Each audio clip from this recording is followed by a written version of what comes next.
You know, it's funny. I pressed the button to start the broadcast, and it's like, you're not supposed to start for another few minutes, but you can, you're welcome to start early. Well, thanks for nothing. I pressed the button. You didn't, Uh-oh. right? Matt is ornery. It looks Matt's like. flexing. No, I'm good. I'm a couple days away from having a nervous breakdown, but I'll be okay. Well, I mean, it's good. A couple take days. off on Wednesday night. As From usual. what?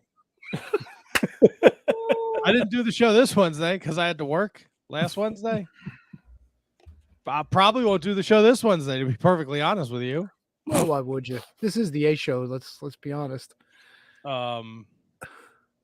It's work is busy, and there's nothing is slowing down. Like 3 hours Saturday night into Sunday, and then I'm usually off Mondays, but I had to work today again. So this is like your busy time, right?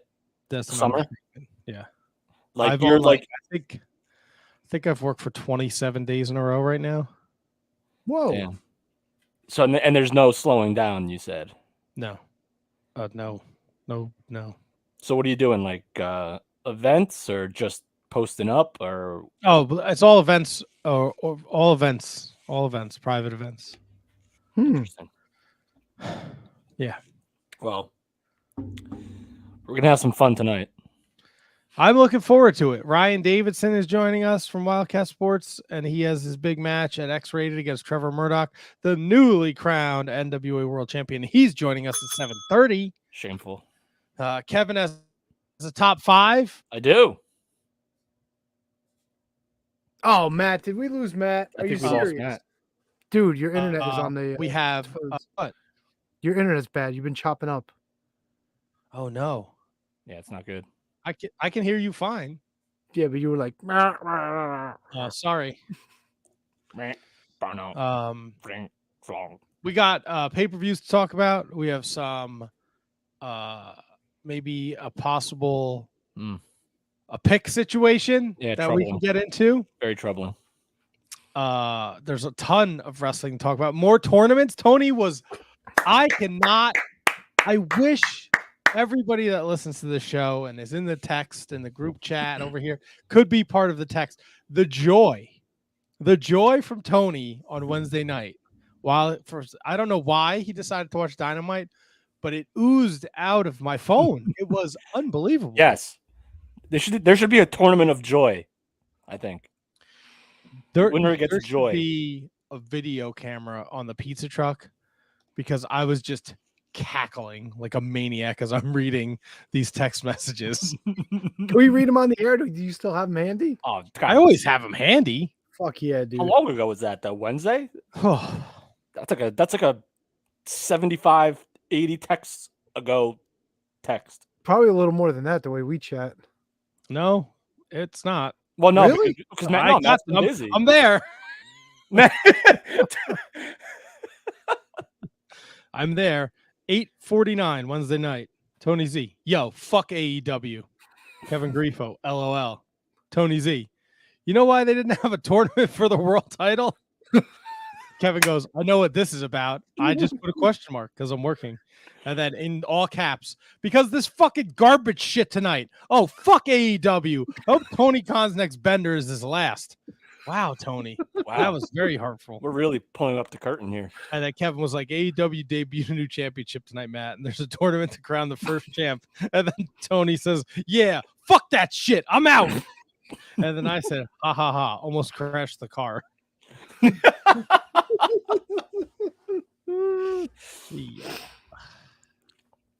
Well, that's why the crowning of an interim champion was so convoluted. Because they felt the need. Never mind. We'll get into it. Oh, we'll get into it. Kevin's got a top 5. I don't know if I said that. You did, but bears repeating. That's great. And we got tons of news and notes and things to talk about. And it's all here next on the Shining Wizard Wrestling Pod, episode 589. Holy guacamoles! Is that fucking cool or what? We're getting there. Cool as a cucumber, my man. So, yeah, we're going to have some fun next. So, I don't know. Let's fucking hang out. Who gives a shit about Monday Night Raw? Supernatural Judgment Night? Whatever fucking stupid fucking fuck. I'm gonna Judgment Morning. down tonight. It's gonna be awesome. All this and more coming up Next. next. Yay! The following is a presentation of the Shining Wizards Network, broadcasting live on rantiumradio.com and available on all podcast platforms and at shiningwizards.com. Follow us on social media at Wizards Podcast. Check out our merchandise at merch.shiningwizards.com. Do your Amazon shopping at amazon.shiningwizards.com and become a Patreon supporter at patreon.com/wizardspodcast. As always, we thank you for your continued support. And now, enjoy the show. Hey everybody, this is Ted DiBiase, the $1 Million Man. And if you want to get your money's worth, stay right here and listen to the Shining Wizards, because everybody's got a price for the $1 Million Man. Yeah. What's up, fuckers? Where did cheese go? It's a stupid fucking question, Kevin. Oh, shit. Yeah, and Whoa! Hey, this is Moose. God, that was disgusting. Shining Wizards rule the world.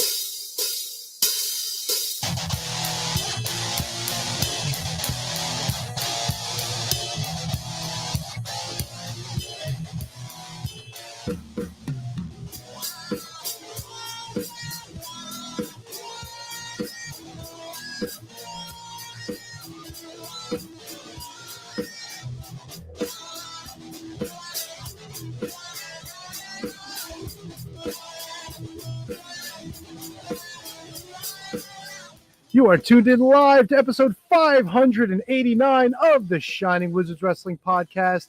Coming to you live on the Rant, rantiumradio.com. Coming to you live in video format on Facebook, Twitter, Twitch, and the YouTubes. And going with you wherever you go, because we are available on each and every podcast and streaming platform. But enough of all the hijinks. It's time to get into some wrestling talk. and talk about wrestling. Tony. Matt. KJG. Boys, we got a hot one tonight. Whoo, baby. Brand new Humdinger. NWA World's Heavyweight Champion joining us. I'm excited. Don't put Ryan Davidson on the back burner. Listen, Ryan Davidson's good people. He's not NWA World's Heavyweight Champion, though. Come on, let's face facts. Are you gonna Damn. tell him that? Why would I tell him that? I mean, it is what it is. I'm sure he But why knows. would you say it like 9 minutes before he joins us? Yeah, he's probably listening already. Because I'm trying to fire him up. He's got a big match coming up against the champ, doesn't he? That's a But wouldn't you already be fired up? I mean, maybe it hasn't sunk in yet. I mean, Trevor's only been champ for what, 2 days now? What if it has sunk in? Maybe it has, maybe it hasn't. I don't know. Who am I to judge? These are the things that go through my head. Well, clearly you already have judged. Well, judge not lest thee be judged or something. What are you doing? I Your don't kids' homework again? No, I'm reciting Metallica. Oh, I thought that was like a Bible verse. School's over, Kevin. We had a graduation. No, We had it's a not. birthday. Many things in the Shining Wizards family this weekend. Oh, he had a graduation. I was about to say Yeah, school's and not you had a over yet. birthday. See what I did have a there? birthday. That's right. How was your birthday? Uneventful. 39. Oofa. Getting up there, T-Donk. Catching you. Surely you jest, sir. No. I think you might be older than me and Matt combined. That's completely possible. Yeah. I haven't done the math lately, but it almost checks out. Nah, it was good, man. Friday, because my brother works all weekend. So Friday we did, my birthday was yesterday. So Friday we did pizza and cake at the house. Me, Pops, Matt, Aaron, the girls. And it was awesome. It was a lot of fun. Good times. Played Connect Four with the kids. So, what kind of cake, Kevin? This is a very important question. All right.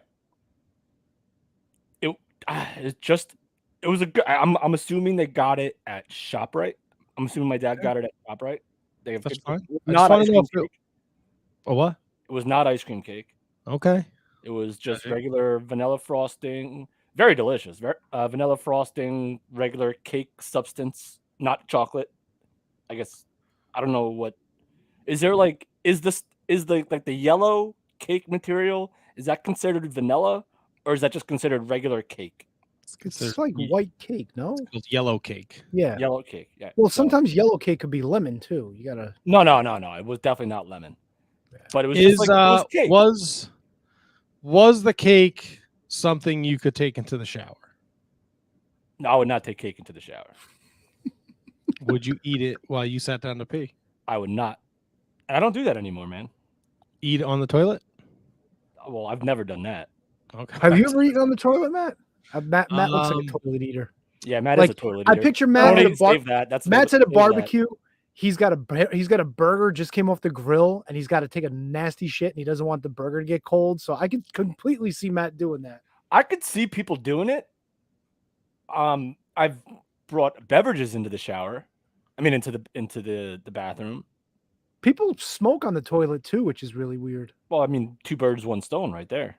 I guess, but there's like smells that like might interfere with your cigarette. Well, you have to and your food understand. enjoyment. I think people lose concept of what a bathroom actually is and what it's designed to do. It's not for luxury. Like, while it could be, it's what you do to release the worst parts of the insides of you out. So, Right. like, Which is why I don't eat or drink in the bathroom. see, Matt, you're a man amongst boys here with this, because I would still drink. I'll bring a beer in the shower with me every now and then. In the shower, really? Oh yeah, big shower beer guy. Holy fuck, dude! But I have to remind myself that there's probably microscopic particles that we don't even see. Oh god, you're drinking turd beer, dude. Exactly, that are just floating around. But it hasn't stopped you. Like, this thought Nope. enters your brain, and you're like, nope, I'm gonna keep on chugging. No. Fuck. No. I mean, I've eaten boogers on the toilet. See, that's a whole other issue that I don't even want to get into. The fact that you've done that. Oh, okay. All right, never mind. You've drank in turd beer, and you wouldn't digest. I'm a not. No, booger see, too? Tony. Here's the thing. I'm not putting a beer bottle or a beer can underneath, and then drinking afterwards. Ooh, you know how you blow into a bottle? It makes like that, like the sound like this. Like if you did that with a fart, you think it would blow the whistle as well? Yes, I think it would. There's only one way to find out. Yeah, Tony, why don't you do some research and get back to us? Well, if I got some gas, we might light up the rest Tony, of the show. you always have gas. Be careful what you wish for. One Oh, word no. coming, the top or the bottom, you always have gas. This is true. All right, so but you had a good birthday, Kevin. Yes, I did. Very, very well. Uneventful the rest of the weekend. Like yesterday, just went to the local pubbery and had some beverages. He picked up some beer for the shower. That's right. That's right. Hey, listen, you only turned 39 once, am I right? This is true. Yes, If you're lucky. it's a year closer to death. Yep. Welcome to the Listen, I was a year closer to death a long time ago. That's the weird part. Like, I think about it more often now. Like, I'm past the midway mark. You know what I'm saying? Like, it's all Think about downhill. what more often? Like my mortality, you know? Like everybody's got their card that they got to punch in eventually, right? I don't like talking Yeah. about this. You know what I'm saying? So like at my advanced age, like I've already age. like my years alive like are like in the past. Like I'm getting, you know what I'm saying? Like, Tony, Ricky Morton is still wrestling. I think you're good. well, I mean, he's like 105, isn't he? That's right. He is an older filler, but he's still Yeah. wrestling. Kevin's got a point. All right. I'm still eating. Yeah, I mean, look, I get it, but I don't really think about it. It's Yeah. got time to think about that shit. Well, you No, still, it just makes you miserable and depressed, and it's just not a good place to be. well, look, I mean, I ain't as old as Snowy, so at least I got something going for me. There you go. You're not Canadian either, so that's a plus. Whoa, whoa, Oh. whoa, whoa, whoa, whoa. Fuck yeah, eh? Let's not besmirch the great name of our neighbors to the north here. Why? You don't give a shit. You live in fucking New Jersey. I love Canada. Look at that. You see the flag, the banner I'm flying You went, behind me? you went to fucking Harmon's and you brought a fucking Canadian flag. Congratulations. That's right. When When I was the was last like time you went to Canada? 2001.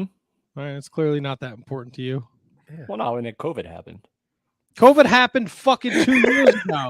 You've been alive longer not going to Canada than you have been going to Canada. Like that's how long it's been. That's correct. Holy shit. If none of the guests call tonight, I'm gonna have a fucking nervous breakdown. Oh God, please do. Just putting please that out do. there. Please do. It would be fucking amazing. Just gonna throw that out there. Hey, listen, if you haven't told your friends to watch the show lately, like tell them to watch the show tonight because you're gonna see some gold. Yeah, I shared Yeah, it. I mean, it's gold regardless, but it might be a whole Different- nother level. Yeah, it might not be like 14 karat. It might be like 6 karat gold. It's all right. It's all good. What? 10 pounds of gold? Fuck yeah, dude. Maybe. Do you think Trevor Murdoch shows up with the belt tonight? I don't fucking know. I just want him to show up. Put it out there. Beautiful. I hope he shows. Ryan Davidson's going to show up. I have faith in Ryan. Well, it's 6:58 right now. Well, Our bear is going to be here any minute now. The yard bear? Is that the what our it is? bear? Our. Really? Is that what it is? It's RD Bear is his Twitter and Instagram handle. RD, like laughing, like RDRR? No, like RD for Ryan Davidson. Ah, girl. The Hardy Bear.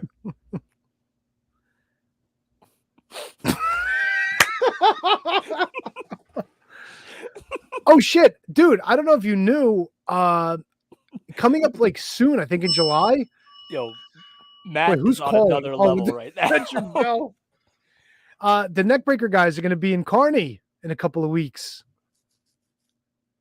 Don't all jump out of your chairs at once. I know, and I can't fucking go because it's probably like a weekend, right? Guess where I'll be on the Holy pizza truck. Come shit. say hello. Bring Holy me a shit. Snickers. Where will you Or a be? Twizzler, a red vine. On the beach?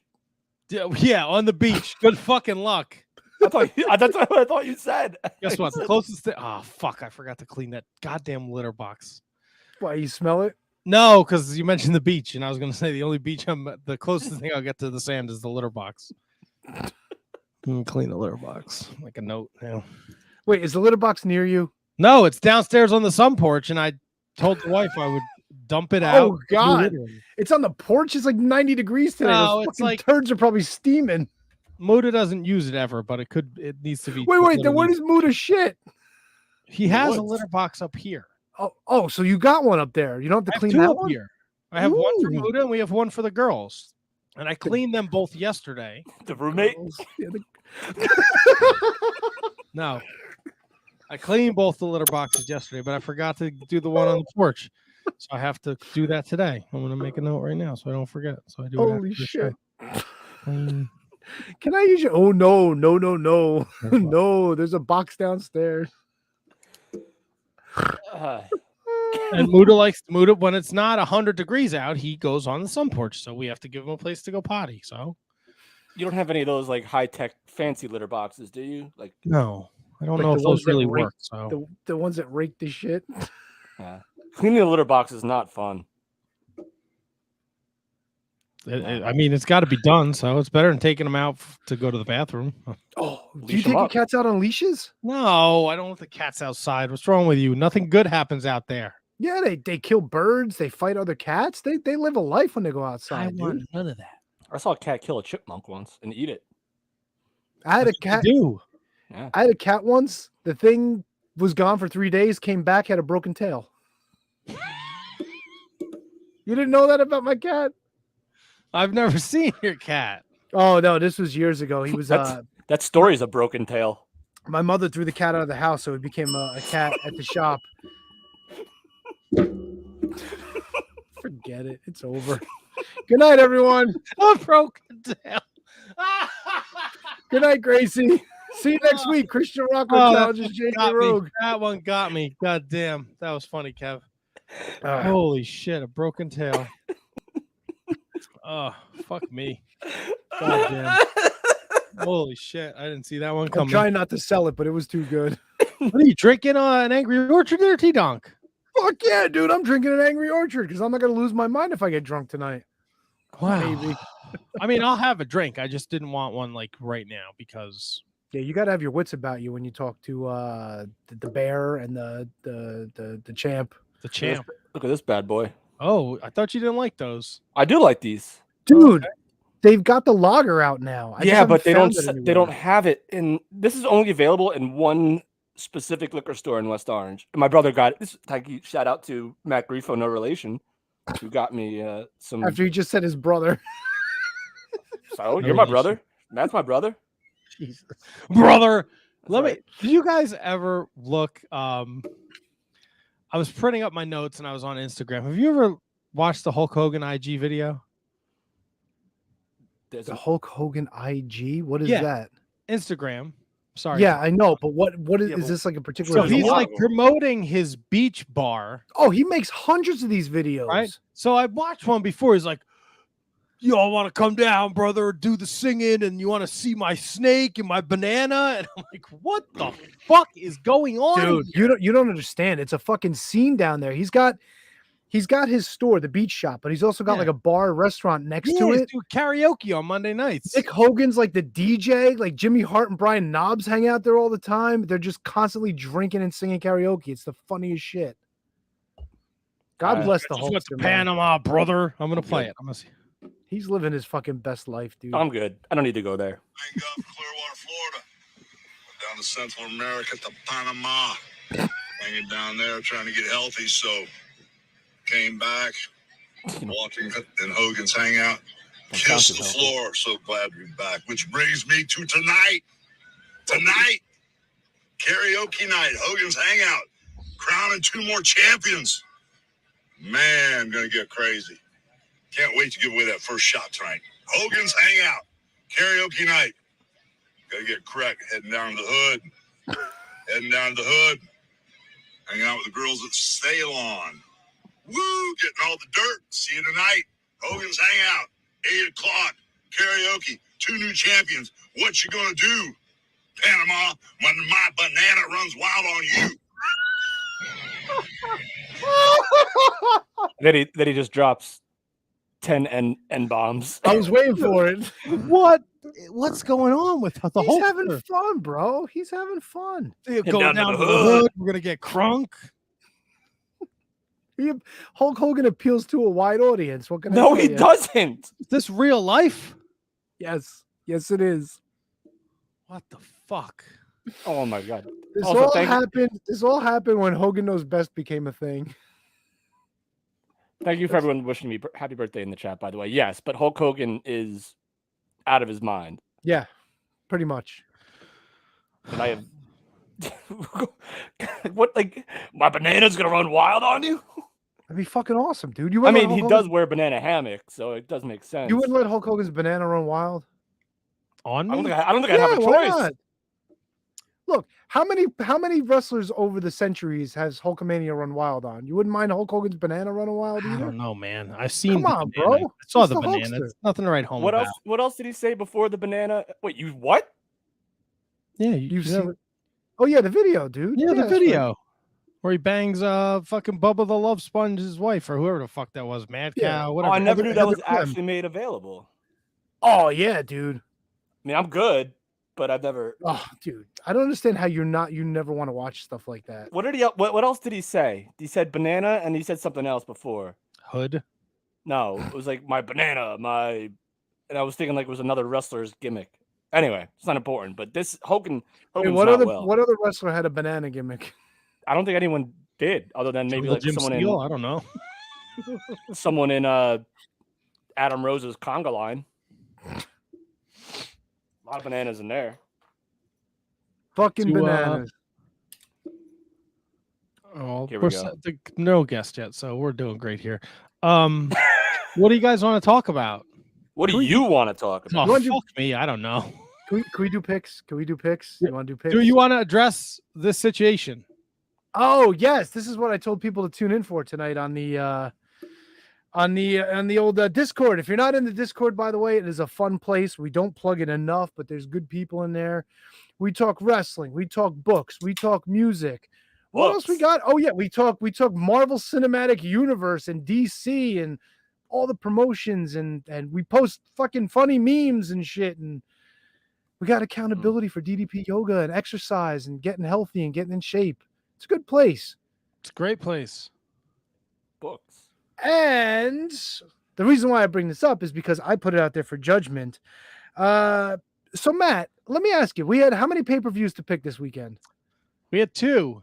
T-Dom. Okay. 2. Which pay-per-views were they, sir? Oh, I know. Come on, just Alwayz get with there. the Z. Always ready, the NWA vehicle. And New Japan Pro Wrestling's Dominion. Now we also wind up making picks for our pay-per-view pick extravaganza thing every year, which I am a back-to-back winner, by the way. Correct? Sure. Yes, you are Okay. a back-to-back pay-per-view winner. Okay. So what's the rules? What one simple rule do we have when it comes to picks? All right, Tony, I'm gonna stop you. No. It is I not mean, your you're turn. setting a ridiculous table that doesn't need to be set. No. Well, I'm, maybe I'm- he does. There's people listening for the first time. They're not familiar with the pay-per-view picks. Okay, that's fair. It is picks need to be in before the pre-show starts. Okay. And what time did Kevin Garifo's picks come in for the NWA pay-per-view? They were in early. Yes, they were. And you also reminded Kevin of something when those picks were made, did you not? Oh, shall I go back to the text message chain? All right, idiots. He reminded me, don't forget about Dominion, which I never forgot about Dominion. I never forgot that it existed. Kevin's picks came in at 6:38 p.m. and Matthew, your response was, Kev, don't forget Dominion tonight either at 7:05. Matt, you said it started at 1 a.m., correct? Tony, you responded, he will. Kevin said, didn't forget about the last NJPW pay-per-view. Did I? You schmuck job. Yeah. I didn't forget about it. Okay. Now, Matt, if you scroll down to 1:28 a.m., what's the text that's there from Kevin? Great point. Great. What does that great look time like? of the Those are night. Kevin's picks. And were those picks made before 1 a.m.? They were not. Okay. They were made before 1 a.m. Matt, They I weren't mean, sent. I know you're not a Photoshop wizard. I have no idea how to Photoshop anything. I know that you're pretty creative. All right, so Matt, let me ask you this. Okay. If you had your picks ready before the start of the pay-per-view, Yes. wouldn't you turn them in right away? I would. Okay. What reason could you possibly think for somebody to have that would have their picks ready to go and not turn them in for 4 hours? I was out. I got distracted. I forgot. I obviously clearly wasn't watching the show. So I was like, all right, let me just listen. I knew this was a possibility that they won't be accepted, but I had to still shoot my shot and get them in when I did. Like, otherwise, I would be totally out of Now, luck. But Kevin, my question to you. Why did you not just send them at 8:53 when you made the note? all right. I don't want to say. Because I feel like this could hurt me. Were you pooping in the shower? No. What? Do you realize what you just said? I did. I asked if you were pooping in the shower. That was never something that was no. I don't know if you were combining All right. all the crazies. It was your birthday weekend. Pooping and drinking in the shower. Can I tell you why? I'll tell you why. And if this hurts me, it hurts me. I will fall on the ruling of the judges here. I wanted to spite Tony. That I was going to send this at 12 a.m. because I wouldn't have forgotten it.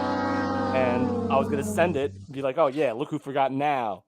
And I forgot. You forgot. So, no, the plan failed miserably. Now, Kevin, to your surprise, me and Tony are split on this.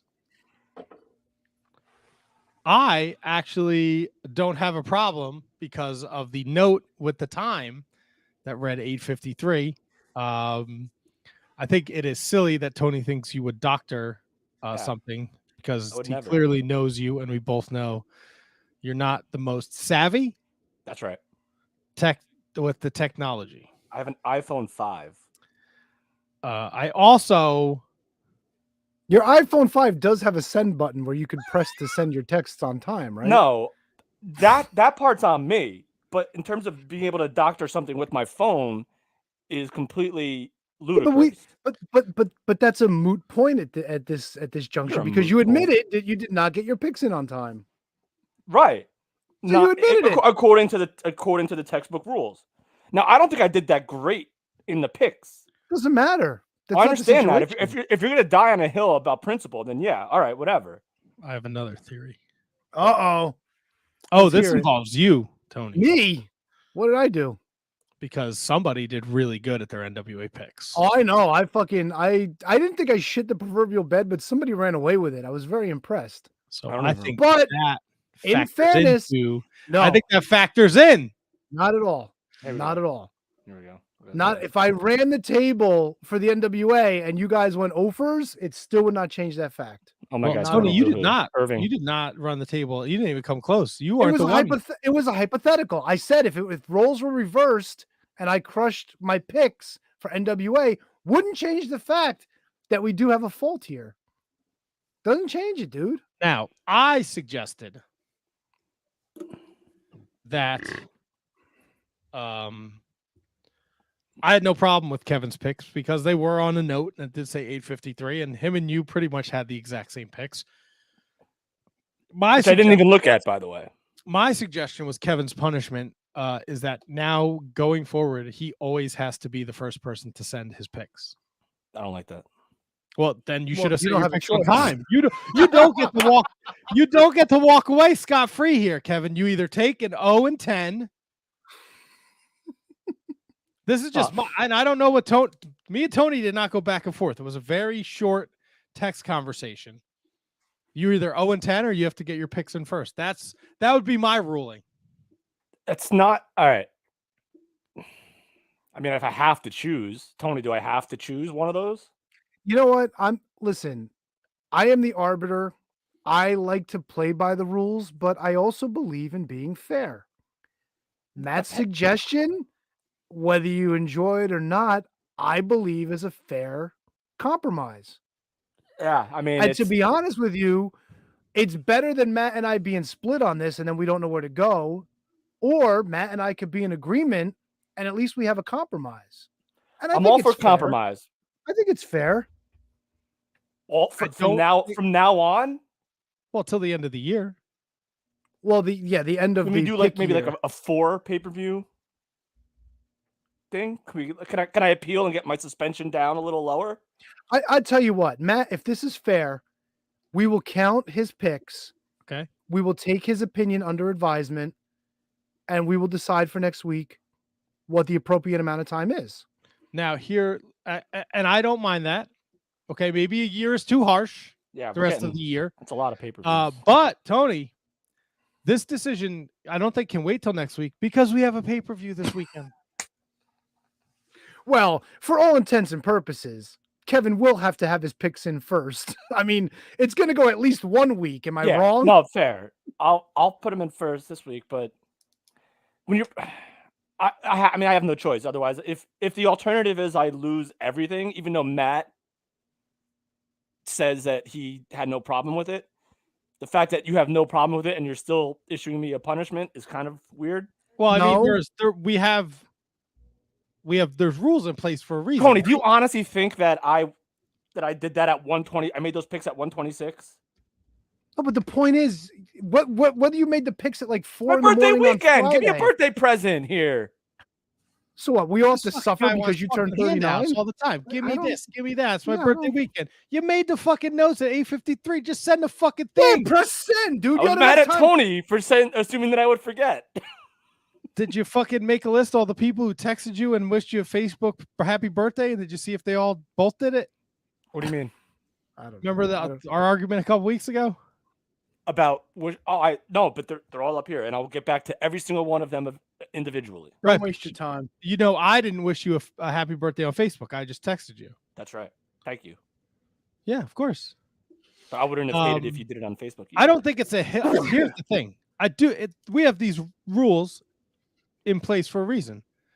How about this? What if I take an L for the matches that I didn't get in time? If it didn't already lose them. No, because then we got to go back and split hairs and. Yeah, I'm not. No. It's all right. Listen, just throwing it out there. All right.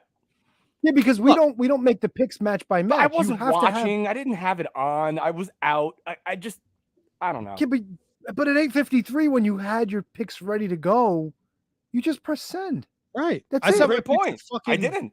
11 o'clock in the morning. You do this weird thing every time we do picks. You have to be the last guy to do picks. That's right. I don't know why. So I think since you didn't get your picks in on time, right? If you're 15 minutes late for work, but you go, oh, but I was in the parking lot at 12 o'clock. You're still fucking late for work, right? Yeah. You didn't get your picks in on time. So now I think you have to get your picks in first.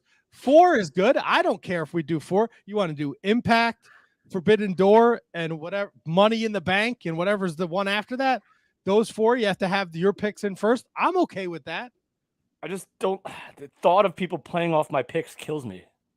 Kevin, no one plays off your fucking picks, bro. Because I send them in last. No one. So you play off everybody else's picks. No, I don't look at your picks. No, he doesn't look at our text messages at all. That's why he's like in the dark. Apparently, he doesn't look at his own text messages either.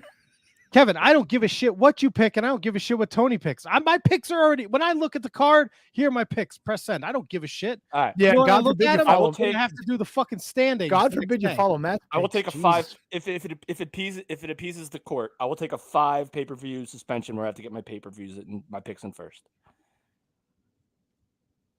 I'm good with that.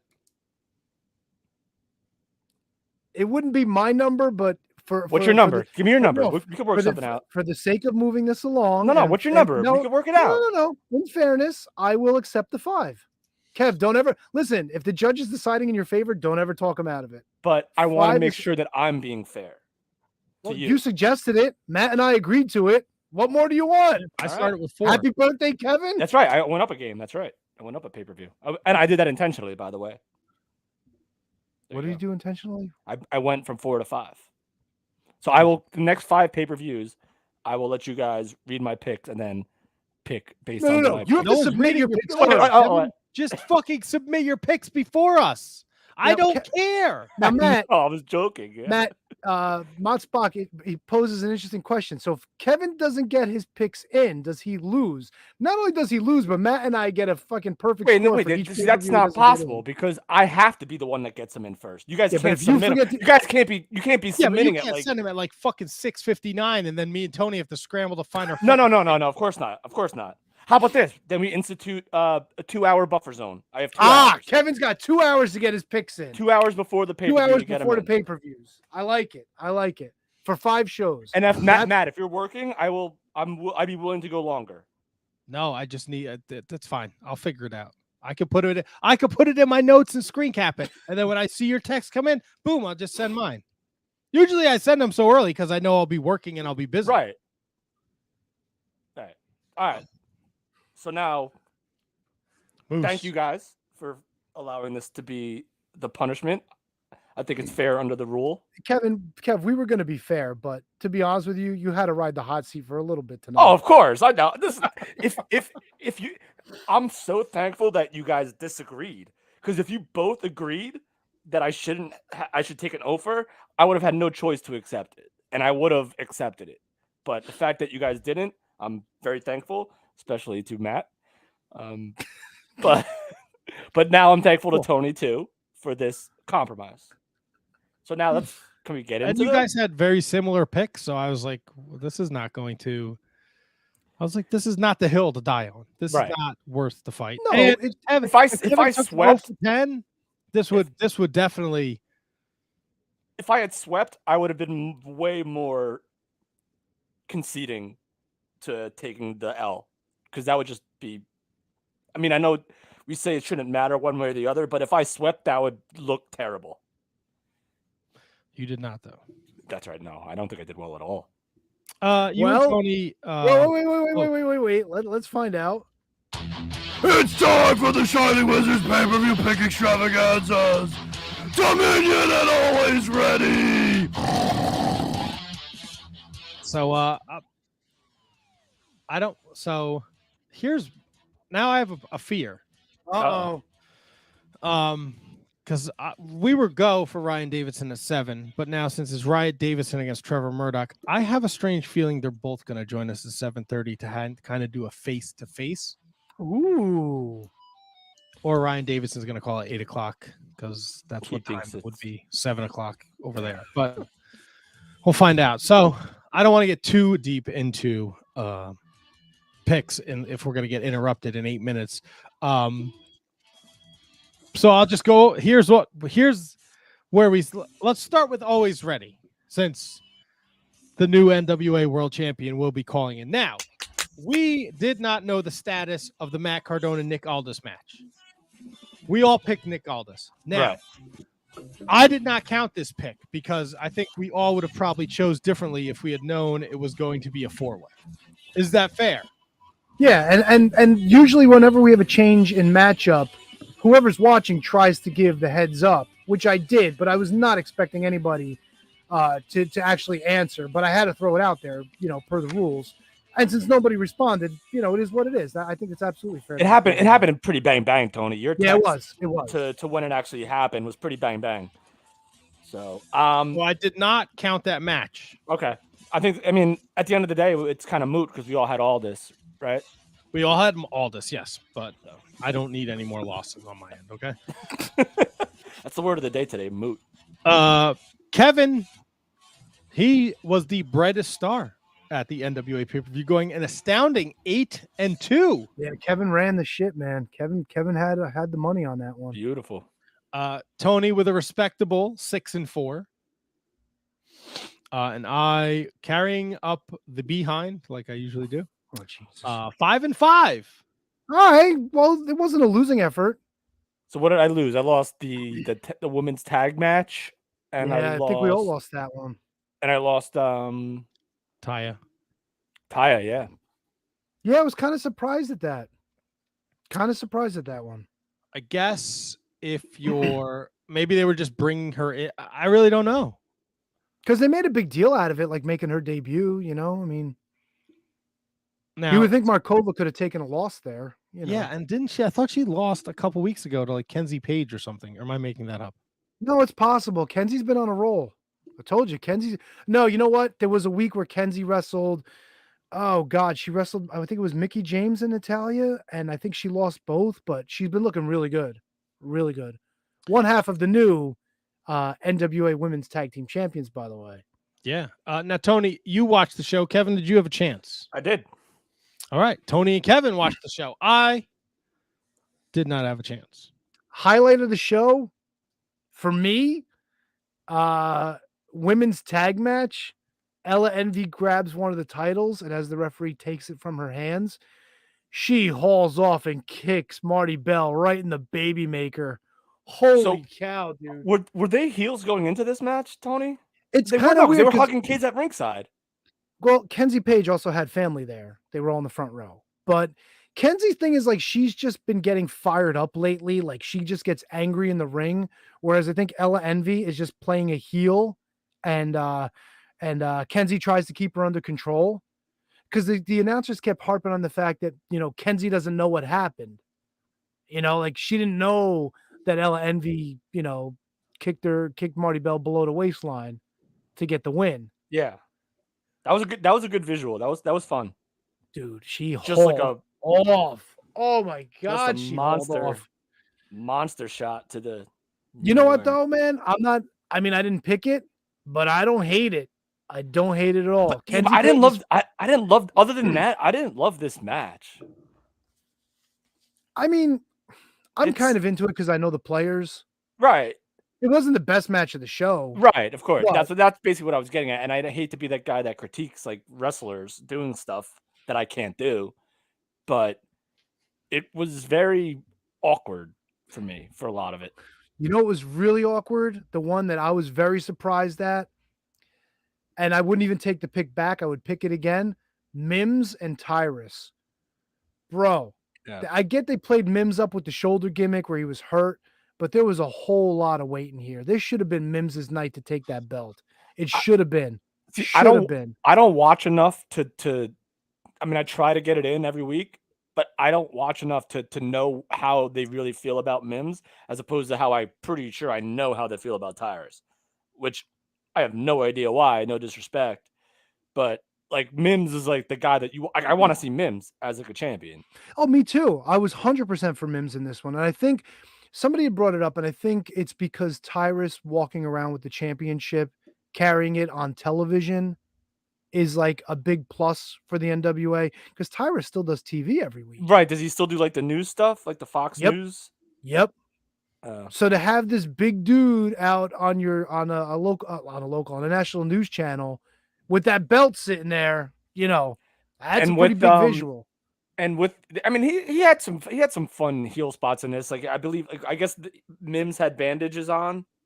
Yeah, his arm was all tied. And then Tyrus like literally would just like put it in it, like literally just like kind of gag him with it. Yeah. I mean, And it wasn't a completely terrible match. I was just wondering why, like I thought it was Mims's night. Well, I I'll thought tell it was you whose Mims's night it night. was. Oh, ladies and gentlemen, your brand new NWA World's Heavyweight Champion, Trevor Murdoch. Trevor, how are you tonight, man? I'm doing great, guys. How are you? Oh, I love hearing that voice. We are doing fantastic. Congratulations, first and foremost. Thank you, guys. Is everything clear? I'm currently right now sitting. I am doing the NWA tapings as we speak. I have a match in 30 minutes, so I took some time out of my day to talk to you guys about our upcoming event. Well, we appreciate it, and we won't take up all 30 minutes. We'll only take a few minutes of your time. Newly crowned NWA World Heavyweight Champion, two-time NWA World Heavyweight Champion. June 25th, though, Wildcat Sports, X-rated. Ryan Davidson. I know it's not for the NWA World Heavyweight Championship, but Ryan Davidson has been around. He's long for the Wildcat world. How do you prepare? I mean, you have so much going on right now, NWA World Champion, but Ryan Davidson, he's got to be. No, he's a beast, and he's in my way. And I'm sure when he found out I won the world title, it got him even more excited about the opportunity. That's the one thing that's always excited me about Wildcat is they've always had an amazing roster.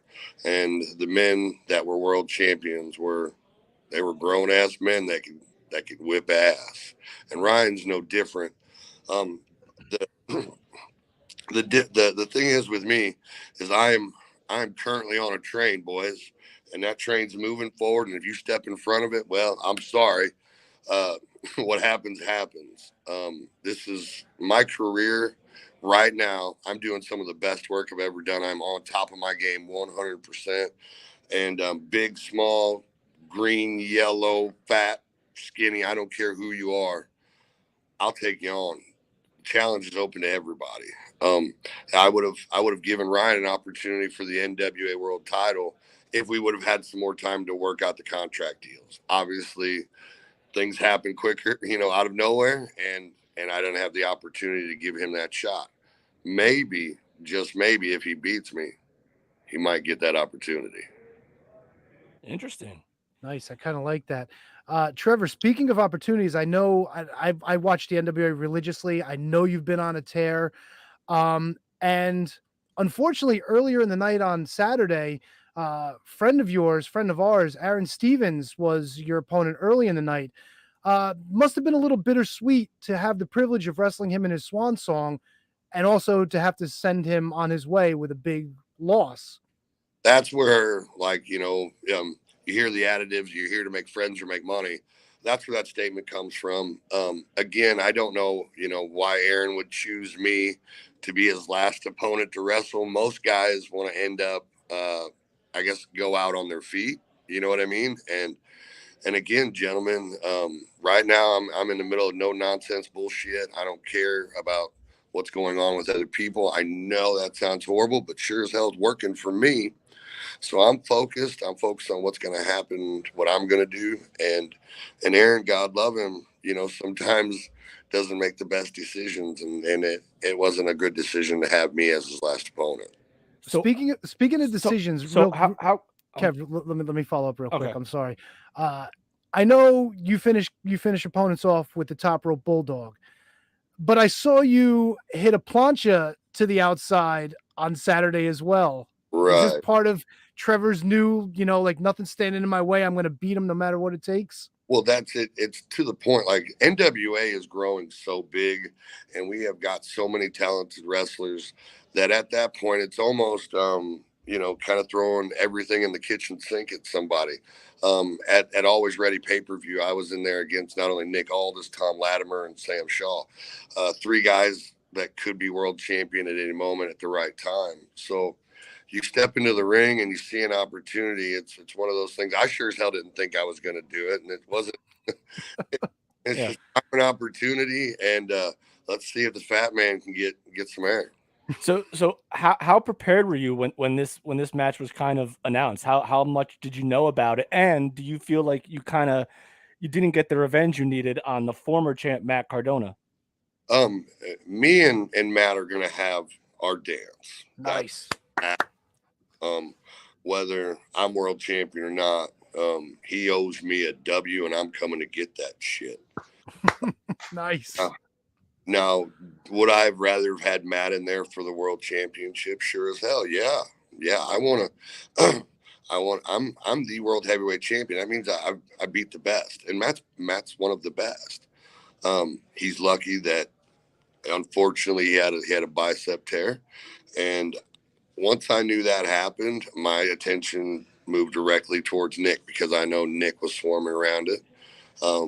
One of the things I learned from my first run was when I was chasing after the world heavyweight title, I chased and chased and chased Nick everywhere. I was relentless. While I was doing that, what I didn't realize was I was burning myself out. And I wasn't able to be the world champion that I wanted to be, and Matt Cardona capitalized on it. Now, this time's going to be a whole lot different. Not to mention, I waited. I sat back and I waited for my right moment for the right time. I told everybody. It wasn't a surprise. I've been telling people for weeks, I'm coming and I'm going to be the world champion again. Now, if they didn't listen to me, that's their own damn fault. But I gave loud and clear. I said the warning, I'm coming, and I proved it every time I've stepped in the ring. Now, with the other two gentlemen jumping in, that did catch me off guard in that fatal four-way. I wasn't expecting Sam Shaw, and I wasn't expecting Tom Latimer. Definitely game plan changed. What worked in my benefit is the ego and the desire to be world champion from Tom Latimer and Sam Shaw. Those guys wanted it just as badly as I did. And again, I just had to wait for my right moment and the right time. And I saw Nick, and they teed it up, and I took it. This the new attitude since you lost the NWA World Heavyweight Championship has been phenomenal to watch. I'm not gonna lie, wasn't the biggest fan during the chase. I felt like you were kind of like, oh shucks, I'm gonna go get him. But now I'm all in. I want to kick heads with Trevor Murdoch. I've had a lot of people ask me what's the difference between my first title run and me winning the title this time. And I'll be honest with you, the first time it felt more like for Harley, and felt like for my family, and felt like it was more for St. Louis and for the people that have supported me. This one, boys, is all me. It's all mine. I love it. Do it my way. I'm gonna blaze my own path my way. And if I piss people off, well, I'm sorry. At the end of the day, I'm still going to end up being world heavyweight champion. I would hear so many stories about top guys having to step on people to get up, to be elevated, or to get their opportunities. I've heard so many kind of semi-horror stories, and I always told myself I didn't want to be that guy. I didn't want to carry myself that way in the business. I didn't want people to think that way. But I'll be honest with you, maybe they had it right the whole time, guys. You know what I mean? Because we're still talking about those champions. And now they're nice guys. Now everybody loves them, thinks they're great. While they were going after the title, they thought they were the biggest pieces of shit out there. Well, I'm going to tell you what, if I don't care what you think about me right now, because at the end of the day, you're going to understand why I'm doing what I'm doing. And let me ask you this now. Wildcat Sports, June 25th. This is your first time with Wildcat Sports?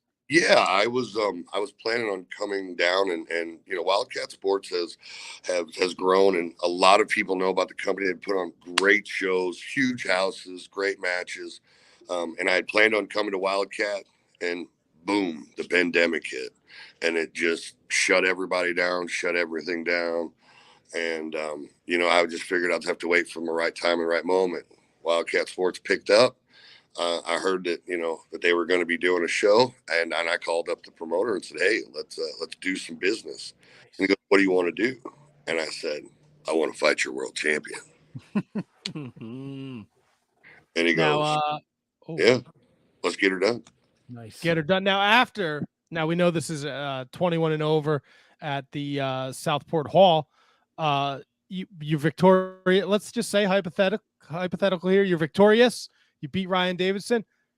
What's the first drink you're getting yourself at the bar after a hard night work? We'll start off with a Miller Lite, and we'll lead into how the rest of the evening goes, depending on the company that's around me. Love it. Love it. I do like to drink a little bit of the whiskey, and Nice. when I have a little bit of whiskey, I like to have a little fun. So it comes down to the company that I'm keeping and whether or not they can control the beast that comes out. Good time. Because tell you what, like, and this is, real talk. The way you see me in the ring, the aggressiveness, the hard work I put in, I do the same thing when I'm having a good time. I go all in on everything. That's just who I am. I don't do anything half-ass. And granted, it may have gotten me in trouble throughout my career, it's also given me some amazing opportunities. I love it. I love it. The NWA World Champion, Trevor Murdoch's with us at Real T Murdoch on Twitter and Instagram. Wildcat Sports X-rated, June 25th at Southport Hall. 50 walk-up tickets. So if you want to walk up and see Trevor Murdoch kick some ass, you want to see Matt Lancey, Luke Hawks, PJ Hawks, the whole Wildcat crew, go, like I said when we had Matt Lancey on, go camp out, grab some crawfish, hang out in front of the place, and then grab a ticket. Maybe you get a drink with Trevor after he beats Ryan Davidson, who didn't show up for his interview, by the way. Yep. He heard you were coming. He's scared. He's running. Well, it sucks to be him, guys. And I'll take all the TV time that he doesn't want. So, I ain't scared, boys. I've been doing this 22 years. So that's the good thing, too, man, is I've seen anything, everything. I've seen it all. And that's what makes me such a threat to people because, I've seen it all. I know what you're doing. I know what you're thinking. And I'm also the type of guy that's not afraid to take a shot, to give a shot. If we're going down, you're coming down with me, and that's just my philosophy on what I do in the ring. Perfect. Now, you'd mentioned you were not prepared. You've kind of ran yourself ragged before you ran into Matt Cardona. What are you going to do differently during this reign? And how does the pressure of being the NWA World Champion, how does that affect you? Well, on the pressure end of it, I'm representing a whole company. I've got a whole company on my shoulders. I have to go out there, and when I'm wrestling, I have to make sure that every night that I prove that I'm the best in the business. The difference between last time and this time is everybody, if you want the world title, you're gonna have to come to me. I'm not looking for the fight anymore. You got to bring the fight to me. But you please understand something. Anybody that's listening to this and watching this promo, if you come at me for the world title, I am here to hurt and maim. That is my world championship. It is my company, and this is my time. So make sure that when you do run your mouth enough to get my attention, that you're prepared for the ass kicking that I will give you. If someone on this podcast had called you a booger eater, would you beat their ass? Well, let's just say there are some people you just don't give attention to. Who called me the booger eater? Yeah, me? Really? No, yeah. It was the guy that asked you the question. Have you read one of my shirts? Have you ever seen what it says on my shirt? And this one doesn't say it, but it says, everybody's a tough guy until you meet one. Ain't that the truth? Yeah, he ain't kidding, Tony. It's a motto I live by. So this is what I get. I'm the guy that watches the NWA every week. I'm the one that tells you guys what Trevor Murdoch's been up to. Yet I'm the one that used this foul term to describe him. Are you out of your minds? Allegedly. Well, it wasn't me. There's nothing alleged about it. Well, I don't get butthurt too easy. I got a thick skin, boys. So believe you me, I've heard it all. Especially when you look like me, you hear it all. And listen, you can't have thin skin in this business. I'd post up at the bar with you anytime, my man. Any single time. Trevor, it was an absolute. We understand you're super busy. We appreciate you taking the time. June 25th, Wildcat Sports X-rated, 50 walk-up tickets that sold out. Outside of that, wildcatsports.com every Tuesday. Pay for the fight so you can see NWA Power. The NWA World Champion is going to be on every week. What's next for the World Champ? Is it Latimer? Is it Sam Shaw? we're going to get a healthy Matt Cardona at some point. It don't matter. Trevor's busting heads. Yeah, I don't care, gentlemen. Like, it doesn't matter the names, because they're just going to be added to the body count. That's all there is. I don't care anymore. I don't care Love it. how you are. I don't care how badass you think you are. I am not going to let you go in there and run over me. I got one quick question. Tyrus won his match against Mims on Saturday. Right? Yeah, he's got his lucky 7. Yep. Tyrus may be staring across the ring from you soon too.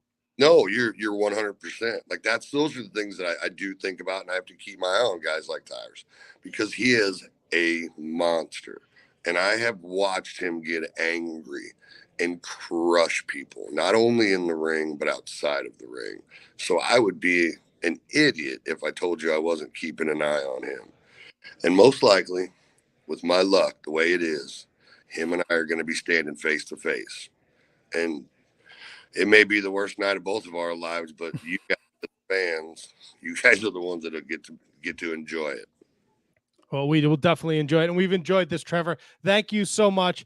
2-time NWA World Heavyweight Champion at Real T Murdoch on Twitter and Instagram. Follow him. Watch the NWA. Check out Wildcat Sports on June 25th. Trevor, it's an absolute pleasure to speak. Enjoy the rest of your night. Thank you again. Thank you, boys. I got to go whoop some ass. So. There you go. Kick his ass, Seabass. Thanks, champ. Be well. Thank you. The champ. The champ. How dare you fucking assholes No. throw me under the bus? I would have never, if he didn't bring it up, you would have never heard a peep out of me. There's no hiding here. You Yeah, you're fucking right. humps. 2 hand jobs I Holy fucking do a show shit. with. I wonder how he felt about that. I was watching the clock. I was trying to figure out when I was going to fit that in there. Was that a solid 15? Yeah. Yeah, it was 15. Nice. And Luke even checked in to make sure he was on. Good old Lukey Luke. Perfect. Did you ask Luke where the bear is? I think the Bear's going to call at 8 o'clock. Probably. Luke got pounded by the what are they called? Fixers. The Fixers, yeah. Bradley and Big Legursky. Lebowski. Yes, Lebowski. I can't believe Homicide did double duty. That was fun. Tony, when Carino came out, were you expecting Homicide to lose that match when Carino came out? Yeah, it was kind of weird. That's the way they set it up, but then it wound up being like another 10 or 11 minute match. It was crazy. Dude, that finish was incredible. The pinning combination that he put him in, it almost looked like he was getting him in like a camel clutch, but then just like it just rolled it forward. And then folded on top. Yeah, dude, that was awesome. I love Homicide. Tony, it was a good show. It was good all around. It was good. And I think the fact that they were in like a big building, a bigger building, and I know they've done it before, really added to the atmosphere. And I think, and I'll say what you want about the announcers, I think Joe Galley and Tim Storm and even Velvet Sky had a decent outing. Well, Bully Ray had a great outing with them too. I couldn't hear Bully Ray. I feel like his mic was low. No, he was good. He was good. Dude, I don't like the way he talked to my boy though. Keep walking. Keep walking. Well, he's got it. I mean, he's Bully Ray. That's what he does. When Cardona went and gave him the stare down, and Bully Ray was like, you just better keep walking. Like, I don't know. He had Mike Knox and VSK with him and Chelsea. You don't talk to that way to my guy. Well, your boy walked away with his tail between his legs, so there you go. No, we saw that differently, I guess. There you go. So, I actually thought I picked PJ Hawks for this one. I'm glad I didn't. Nah, Homicide's not losing yet. Homicide's on a roll. Matt, did you pick PJ Hawks? No, I did not. I took Homicide all the way. Oh, we're joined by the Mark Roder. Oh, Tony has business to attend to. Yeah. What else, Kevin? What else stuck out? I heard Camille and Kylan King was an awesome match. Yeah, it was great. And then, God, I forget the name of the person that came in afterwards. Something that the Impaler. Oh, Max the Impaler. Yeah, she came out and they got into a kerfuffle after the match with Camille. So Matt, full disclosure, I was like kind of like abbreviatingly watching this. So like, you hit the scroll bar a little bit. So I can't fully say that how good the match was, but from what, first of all, both of those girls are really good. They're really they really have a presence. Like both of them have like a legit. Camille goes without saying, Right. but Kling has a great presence too. So that actually kind of felt like a marquee again from someone who doesn't watch the NWA religiously.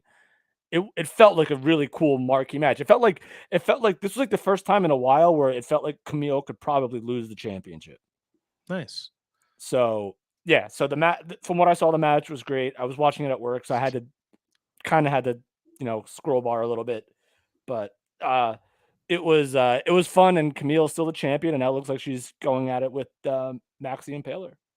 Did you enjoy the Stampede Stud winning his tag title? You know about the Stampede Stud, don't you? What? If that's what they were going to call him when he made his return. Oh, dude, mama. That's rough, dude. Yeah, for a bulldog, it's definitely rough. That's a fucking he's fucking Davey Boy Smith's kid. And he's been there before, so we know who he is. You want to call him the Stampede Stud. All right, so can I be a bad guy here for a second? You could be whatever you want, dude.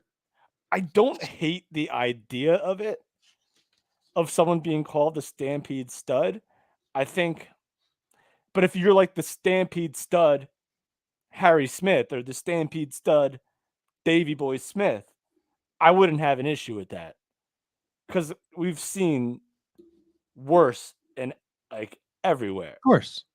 But if he was literally just the Stampede Stud, and then his name got shortened because they hate first names, and it would just be like Stud, like that would be bizarre. But if their idea really, and this is Harry said this, right? Yes, he said this in. Hold on. Sorry, I just lost it. No, it was in. I know he said it in an interview with somebody. So I mean, it's not inside like the ropes. Inside the the very people that do the crossword puzzles that we love. Yeah, great magazine from the UK. Yeah, man. Yeah, I guess he came in to do the dark match. He was going to be the Stampede Stud. It went really well. And then they said next time you'll be on SmackDown for your debut. And then he got COVID. And then he said he was kind of forgotten about. I came to TV 1 or 2 times. I was waiting to come back. And then they called, and Johnny said he wasn't a fan of it. Wait, so he said that he wasn't a fan of it? His release. I'm sorry. Okay, so if Davey Boy Smith Jr. Maybe my internet cut out. Let me read that again, Kev. No, I don't think it did. Oh, it says his return got stalled. He had a bad case of COVID. He said this led to his return falling through the cracks. Then I was kind of forgotten about. I came to TV 1 or 2 times. I was waiting to come back, and then they called, and Johnny said he wasn't a fan of it, his release. He wasn't happy with the list of names he was given, but it wasn't from him. I don't know what they were waiting for. The only thing I was told was I was going to debut on SmackDown. They were going to call me the Stampede Stud. It just never happened. It wasn't my fault. I showed up more than in shape. I saw Vince, and he was like, "Oh, you're looking good, kid." Okay. Now he's a NWA World Tag Team Champion. That's right, with Doug Williams, baby. Hell of a tag team. I lost that pick. I thought it was the Rebellion's turn. Well, I mean, they've had a nice little run. Yeah. And they've been champions for Donde está my champion list? I like how you said There Donde it is. está. What's up? I like how you said Donde está. Oh yeah. No, not active, you son of a bitch. God damn it. Internet. It's for a long time. So Kev, while we wait for the T-Donk and our guest to call, Ryan Davidson should be joining us shortly. Is that a fact? That's his fact. So he confused the time zones. Yeah, I'm gonna refrain from saying anything. It's not a bad thing if he did. It happens. No, I mean I just put it, in giant capital letters Eastern. You had texted us last Monday night, just as we had wrapped up and I was making dinner. They booted Edge from Judgment Day. Judgment brunch. whatever the fucking stupid thing it's called. That's right. And then the reports were that they wanted to make it like a supernatural group. I don't like zombie. I don't know what, the extent of the supernaturalism was. I haven't heard that. I haven't seen that. But I mean, if you're going to do that, why not have the demon in there? So Yeah, I guess Edge wasn't a fan of it. is that what it was? Is that what's being reported? As reported by Fightful, Edge was reportedly not in favor of the Judgment Day going a supernatural route. According to a report from Fightful, Edge being kicked out of the group on Raw may have been a result of his opposition to future plans for the faction. He is said to have been opposed to WWE wanting to add supernatural element to the stable. I see. That's such a. I don't know what that means. Like, did they want Did they want Edge to be like the new Taker? I don't know. I don't know what they wanted. It was clearly something he didn't want to do, though. I just thought this was just because they needed a top babyface because Cody got hurt. Because of the Kodeski? Yeah, the Kodeski Roadski. So I just thought, all right, let's take Edge out of this and now have him be our guy at the top there. So maybe you have him feud with Rollins now, or you have him feud with, I don't even know who the other top heels are on that show. But so that's what I thought. Dude, I wonder if they made him get a haircut for this group and then they pulled this bull crap on him and he's like furious that he got a haircut. That's my concern, Matt. You're worried about his hair. I'm worried about his hair. Because Edge seemed like a long hair guy. He had short hair at some point when he retired, but I'm thinking like, dude, I just cut my hair for this shit and you're going to make me be a ghost? Well, it did. Look, we don't know the extent of said supernatural ghouls and goblins. Well, supernatural to me is Undertaker.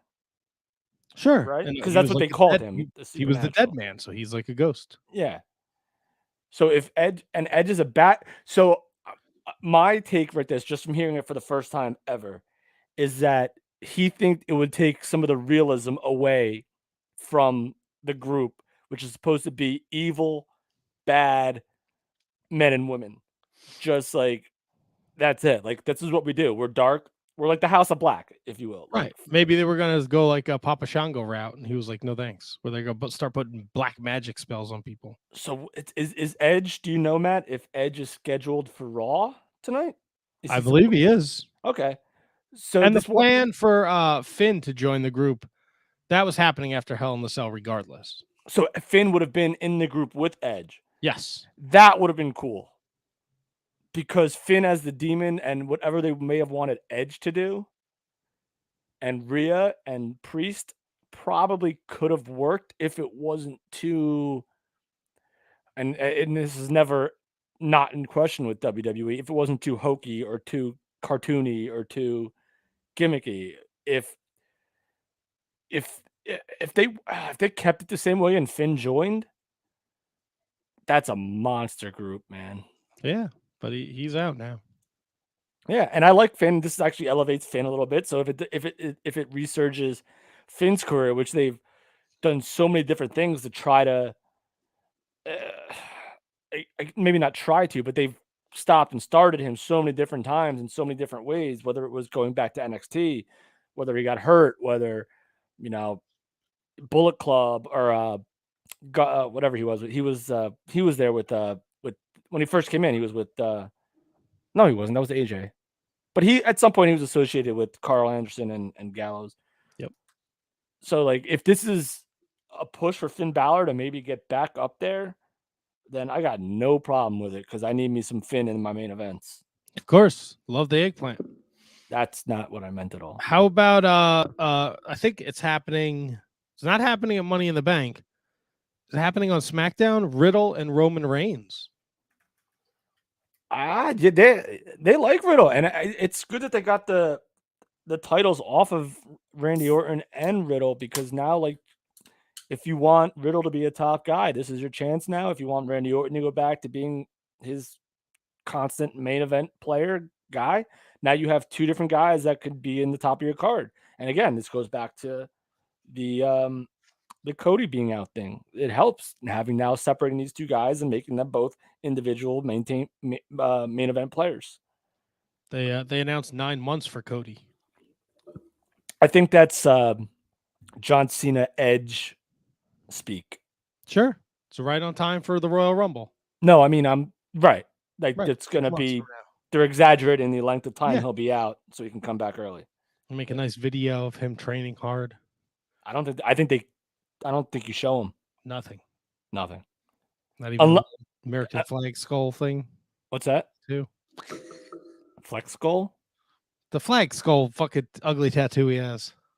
You could do something like that. You could throw that out there with just maybe in between segments before you go to commercial, you just flash that up there and then you go. I'm a little annoyed that the Roman Reigns Matt Riddle isn't a Money in the Bank match. You think Matt Riddle's ready for main event match with the champ? What's the difference between being in the main event of SmackDown and the main event of Money in the Bank? Well, Money in the Bank's a premium live event. SmackDown's available to everybody. I'm just saying. Did you say premium? Just say pay-per-view, dude. Premium live event. I got to go with the lingo. What are you, fucking back to being corporate Kevin? No, I'm not corporate for them anymore. I'm AEW corporate. Okay. That's right. That's good. You know who the new Intercontinental Champion is? Wait, Ricochet lost? Yep. That's why we have a new Intercontinental Champion. That makes sense. Oh my God, who is he supposed to fight? Wasn't Shinsuke, was it? No, it was a big boy, right? It was a big boy. It was. Who's the big boy? Gunther! Oh, that's right. Yeah, the Gunther. Walter and Gunther. Walter and Gunther. Let's bring in our guest here. Mr. Davidson. What's going on, guys? How are y'all? Great. How are you? So far, so good, man. Another day in paradise, so to speak. We talked to the NWA World Heavyweight Champion, your opponent for X-Rated on June 25th. And he essentially said, if you're standing on the tracks when the train is coming, you better get out of the way. You know, I can say this. Trevor Murdoch's Trevor Murdoch. I mean, he is a now 2-time NWA World's Heavyweight Champion. And that comes with a lot of respect. And who am I to say that I wouldn't have a respect for a man that, before even holding the NWA title, that has made such an impact in the world of professional wrestling. So my respect for sure is there for Trevor before this match and after this match, win, lose, or draw. However, what Mr. Murdoch fails to know and realize is that he is not the first NWA champion that I have stepped in the ring with and beaten. So these nice little train analogies is all fine and dandy, but I know on June 25th, the show's called X-Rated for a reason, and I don't think Trevor Murdoch has any idea the type of talent or the caliber of damage he's actually going to suffer when he steps in the ring with me, because I've been the Wildcat Sports Heavyweight Champion since Christmas of 2019. Now let's think about that for a second. Christmas of 2019. And June 25th of 2022, I'm still the Wildcat Sports Heavyweight Champion, despite a pandemic, despite any other kind of barriers that pro wrestling had to jump over to go ahead and survive. I still have brought that title anywhere and everywhere that I've ever competed at and have won. And I plan on doing the exact same thing on June 25th against the NWA World Heavyweight Champion. Now, this is not your first X-Rated foray. 2017, you were part of X-Rated 3, where you got to team with Tracy Smothers. That is correct. Tracy, man, I miss him very, very much, and I know a lot of people do. Tracy was one of the very few pioneers in pro wrestling that saw the potential that I have and have had and the skills that developed. And he didn't have to pull me to the side and give me advice or glorify my skills in any way, even when I didn't even know him as a person. And he did that and always reminded me that basically what I've done and what I've accomplished is for a reason. And he's always been a massive supporter, and I miss him a lot. So Yeah, the last X-rated show, or the ones we did in 2017 and everything, I've had the privilege to tag with him and other stars from pro wrestling, and it's always been awesome. And trust me when I say there is no one that can rile up a crowd like Tracy Smothers, man. And I don't think anybody could do it as well as him, and he's sorely missed. We're talking to Ryan Davidson at RD Bear 57 on Twitter and Instagram, the Wildcat heavyweight champion. Now, I know Trevor just won the title. Is there enough time to talk about maybe a title versus title?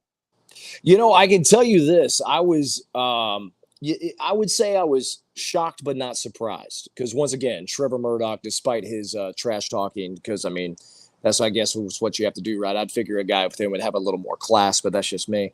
But I will say this. I was shocked of him retaining, or not retaining, but capturing the NWA World Heavyweight Championship against the talents that he's had, that the NWA does have. So as far as the ante was already up as far as first show in almost a year for Wildcat Sports. It's one of the biggest organizations in the country.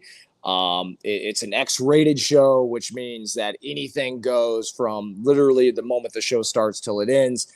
There's been so many wild and crazy events. And now that on top of that, Trevor Murdoch's the new NWA heavyweight champion going against the current reigning and defending Wildcat Sports heavyweight champion.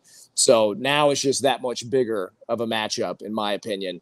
But as far as being prepared, I mean, like I said, it just it is another night and another opponent that I need to go through. And all signs point towards Trevor Murdoch counting the lights as the referee slams his hand down the mat for the 1, 2, 3.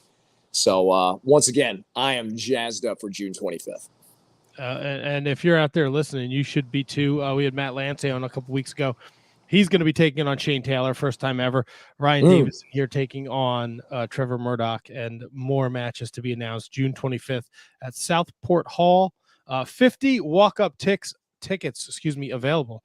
So get there early because it's sold out. They got 50 walk-up tickets available. You get there early, grab some gumbo, grab a brown bag, a 40-ouncer, hang out in that New Orleans sun, and then be one of the first people to get in for X-rated and get fucking crazy. Yeah, man. Right. It's going to be a crazy show. Brian, there's a third wizard, right? And he dipped like 10 minutes before you came on, and we have like a gag where we say Tony hates guests. So if he comes back during this interview, can you ask him why he hates guests? Absolutely, I can. And I'll also say that he is a giant piece of shit for jumping off this call. How dare him? I'm the Wildcat Sports Heavyweight Champion, for God's sake. Since Christmas night of 2019, I've held and defended this championship. I mean, come on. Cut me a little slack, Tony, you fucking asshole. Yeah, he is. He really is. Yeah, when he shows up, good. This will be hysterical. Good. I just wanted to get you in on that before you went. Cool, not a problem. I appreciate you. Hey, Matt, let me dive in here real quick. Yeah. So we talk about Wildcat. We've known Luke forever. We've known Wildcat Sports and Entertainment for a long time. So what is the atmosphere like at a Wildcat show? Like, what could people expect when they come to a show, especially as major as this one that's coming up on June 25th? What's the atmosphere like for a Wildcat Sports Entertainment show? I got one word: insane. Absolutely insane. The energy is, and I know it sounds like an easy sell and everything like that, to do it for ticket purposes and what have you. Listen, I am a very it's sold out. I'm a very well-traveled professional wrestler on the independent scene, and I've been blessed to go overseas to Japan and Canada and do all these other different things, and it's been great. But I can tell you this: Wildcat Sports is one of the only organizations I've ever wrestled at to where the crowd, like, you never know what you're going to get, and they always do well on ticket sales, especially for the X-rated events. And unfortunately, due to regulations within the state of Louisiana, Wildcat wasn't able to run any kind of events for a while. Now, their first time back in almost a year, and just like you said, it's sold out. It's sold out. Like, the only way you can get tickets now, and there's only 50 of them left, is you got to get there early and walk up and buy them. That's it. And no disrespect to any other wrestling organizations out there, but not many can say that. I can tell you that right now. So The fact is, as far as the atmosphere when it comes to Wildcat sports, man, it is insane. The fans are rabid. They want to see good wrestling. They want to be entertained, and they get nothing short of that anytime a bell rings for Wildcat sports, man. So once again, I'm going to sound like a broken record, but June 25th is going to be freaking crazy, and I can't wait. So I have to ask, because I ask every single wrestler that comes on this show. Is this about being to Japan, Matt? Yeah. So you ended up at DDT in 2018. Yes. You ever fuck with the Raw Horse? Do I ever fuck with? Wow, what a question. Lance Archer did the show, and he told us he loves the Raw Horse. He loves it. It's his favorite thing. You know, I can tell you this: the Raw Horse was not something I disliked, but it was also not something that I would say would be a favorite of mine. Everyone's different. Yep. But I guess to answer your question, I guess I slightly fuck with the Raw Horse. So, what did you enjoy? Like, so you wouldn't go out and order it, right? But somebody was like, "You got to try this." And I mean, I will try recommendations, and I'm the type of person that, you know, when it comes to food, especially in different cultures, don't knock it until you try it, no matter how weird it sounds. And I've probably have drank more beer and more highballs and strong zeros and eaten more steak over there in that beautiful country than I probably ever did in living here in the United States for my 37 years of existence. So all I gotta say is, man, is that when you're in a culture like that, you gotta try what's recommended. You got to go out and just live a little. You know what I mean? So I know Lance, he's a great dude, great wrestler, but if he fucks with the Raw Horse, hey, I ain't gonna say it to his face. Hey, man, plenty more for you, dude. It's all good. Yeah, I think he puts like fucking peanut butter on everything too, which is really weird. Hey, man, I know a lot of guys like that. Peanut butter on cheeseburgers, peanut butter on their eggs. I mean, it's, hey, man, whatever floats your boat, I guess. But on a delicious cheeseburger, and you'd be surprised, man. You would be surprised. I've tried it. It's not bad. Once again, not something that I would go out of my way to order. But if somebody said, "Hey, Ryan, try this. It's pretty interesting," I'll try it and go, "Wow, not that bad." Yeah, but you wouldn't do it again, would you? Depending on the circumstance. How much alcohol is involved? I was going to ask that too. All of it. All of the alcohol is involved. Hey, Tony, Ryan Davidson here. Brian, how are you, sir? Man, I'd be a lot better if I wondered why you hated guests so much. Well, listen, I was trying to prepare myself to ask you a very important question. Oh, yeah? Really important that you couldn't be on this call, right? I mean, you do know that I've been the Wildcat Sports Champion since the end of 2019. Here it is, the middle of 2022. Well, that's kind of what I wanted to ask you about. See, Matt has the opinion that Trevor Murdoch's going to kick the ever-loving shit out of you. Do you ever Man, that's, you know what's funny about people and opinions? They're like assholes, and everyone's got them. And most people that say their opinions are a bunch of assholes. Well, the guy above you is a big asshole. I got to tell you that one. Hey, and that's usually how you get the shit kicked out of your asshole. Let me make this clear. I'll tell you this right now. Hey, no man above me, baby. It's all good. So regardless of what the screens are looking like. But Tony, in all seriousness, though, I appreciate you and you other gentlemen having me on the show. Had to bust your balls a little bit. Hey, look at that. You switched the screens up. Thank you so much. Now I'm above you, Tony. How does that feel? So Kevin did that on purpose. I didn't do it. You could shit down on me. See, he's laughing. Kevin, That's fucking Matt. I knew Kevin, you're the man, bro. I appreciate the wall behind you and everything. I was going to ask about that, but other than that, yeah, you just got a couple more points for me. So good shit, my man. Beautiful. Yeah. What did you want to ask about the Canadian flag you brought at Harmon's or the flag store? Oh yeah, tell me about that. Oh wow, look at that. I was a big Bret Hart mark back in the day. Still am, obviously. Oh, who isn't? If anybody doesn't like Bret Hart, there's something wrong with them. To be honest with you, it's like you're a fan of pro wrestling and you do not like Bret Hart. Yeah, go over there. The door's over there. They need to leave. You know what I mean? Absolutely. And then it grew into an obsession of being a fan of like the entire family. Right. The entire family, and then Canadian wrestlers, and I loved Canada. And I went to SummerSlam '97 in New Jersey at the Meadowlands. Nice. And I wanted to, I guess at the time the motive was like kind of try to be a dick and rile people up by like bringing a Canadian flag with me to the show with my Bret Hart shirt on and all that right. stuff. So I got this flag is from 1997. Oh, wow. Very cool. So this is the one that I brought to SummerSlam '97, and I was actually interviewed for the Bret Hart documentary, but they didn't use it. You know, you eating I'll, fucking cookies?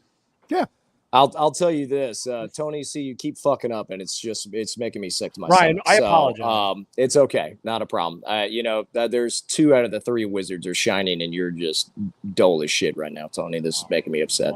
I'm just kidding, man. Hey, Kevin, I got a cool little story for you that kind of ties in a little bit to the Hart family. So I had the pleasure, you know, Tim Storm, former NWA champion, him and I are very close. And he's a great wrestler. And, you know, him and I have feuded in the ring. And also we've tagged a lot. And the last tag match we had was against Lance Archer and Harry Smith when they were the Killer Elite Squad. Oh, God. And which was really, really cool. It was awesome. It was a great match, you know, and everything. And I think it was only my second or third time I was in the ring with Lance, you know, because we've always had good matches for the few that we've had. But the one thing that I could not help, because I don't know if enough wrestlers talk about this, but everybody basically marks out in their own way. I mean, I know mark gets a dirty term. Me personally, I kind of agree on the same viewpoint as like William Regal, to where I don't like to call fans marks too much. I respect the fans. I respect the people that go out of their way to support pro wrestling and what have you. But I can tell you this, I personally marked out because Harry Smith, for whatever reason, wore his dad's Hart Foundation vest to the ring when we wrestled. So when I was in the locker room and I saw to where it said Bulldog across it, and it was the original vest that he had in the Hart Foundation, and British Bulldog is one of my favorite wrestlers, I immediately was like, oh, and it was a real cool moment. So I'm with you, man. Canada is awesome country, a lot of awesome wrestlers. I know when I was always hearing stories from Book and everything like that, you know, being trained under Booker T. Anytime any kind of Canadian wrestler would get brought up, he would always just like best wrestlers on the planet come out of Canada. Like there's just something in the water in Canada, you know. It's so funny that you mentioned like how you feel about the term mark, and I've said it before, like how I don't tend to to do stuff that make me look like a big mark, but like right. But then I got the best advice I ever got in my life from I think Falaba has worked Wildcat before. Are you familiar with Falaba? I love Falaba. Very, very good friend of mine, man. I miss him dearly. We actually got to wrestle for the first time singles down here in Texas when he was last down here, and I can't say enough great things about him. He's a great dude. One of our closest friends, one of my closest friends, and yeah, he literally just said, "Listen," I'm like, dude, I think I asked like Matt Cardona to sign something for me after a show that I worked, and I told Falaba, like, I was so nervous to ask him. He's like, "Why?" I'm like, "I didn't want to feel like a mark." He's like, "Well, do you take bumps?" I'm like, "No." He's like, "Well, then you're a mark." and like, very Falaba like. Yeah, and then like, right there, you know what? But it put it all into perspective. Like, I'm not a wrestler, so at the end of the day, if I'm a fan, I'm a mark, so it's okay. Right. But like I said, I think we're all marks, man. I don't think it's any different than people going and watching anything. I mean, anybody can be a mark for Star Wars. Anybody can be a mark for Jurassic Park that came out, Top Gun movie, the new Mission Impossible. If anybody's a Tom Cruise mark, you know, the list goes on and on, music and everything like that. So I once again, I feel like it's one of those things that if you're a fan of something, be proud of it. And I think that's just where the community lies. And I really do appreciate wrestling fans, whether they think I'm great or they think I'm the drizzling shits. Either way, hey, man, you support pro wrestling, you're good with me. And that's the way I look at it. So you've been a regular at Wildcat since 2014? That's correct, yeah. And now you're the world champion. What does that mean to you? Means everything, man. I'll be honest with you. The first couple of years when I came to Wildcat Sports, man, all I do is just put the boys over. That was it. You know what I mean? I was pretty much going in there and just having the best match that I can, and just doing what I was told to do by Luke Hawks, who's we don't have enough time on this podcast for me to say how awesome a person he is, and you know, he'd probably listen to this and be like, "Hey, Ryan, quit kissing my ass," you know, and like all those things. But he's a great dude, man. And we're solely responsible for me and so many others to get opportunities in Hollywood and on Heels and what have you. And he's doing amazing, you know, Young Rock and Heels and everything like that. The list goes on and on. The sky's the limit for the guy because he's done so much already.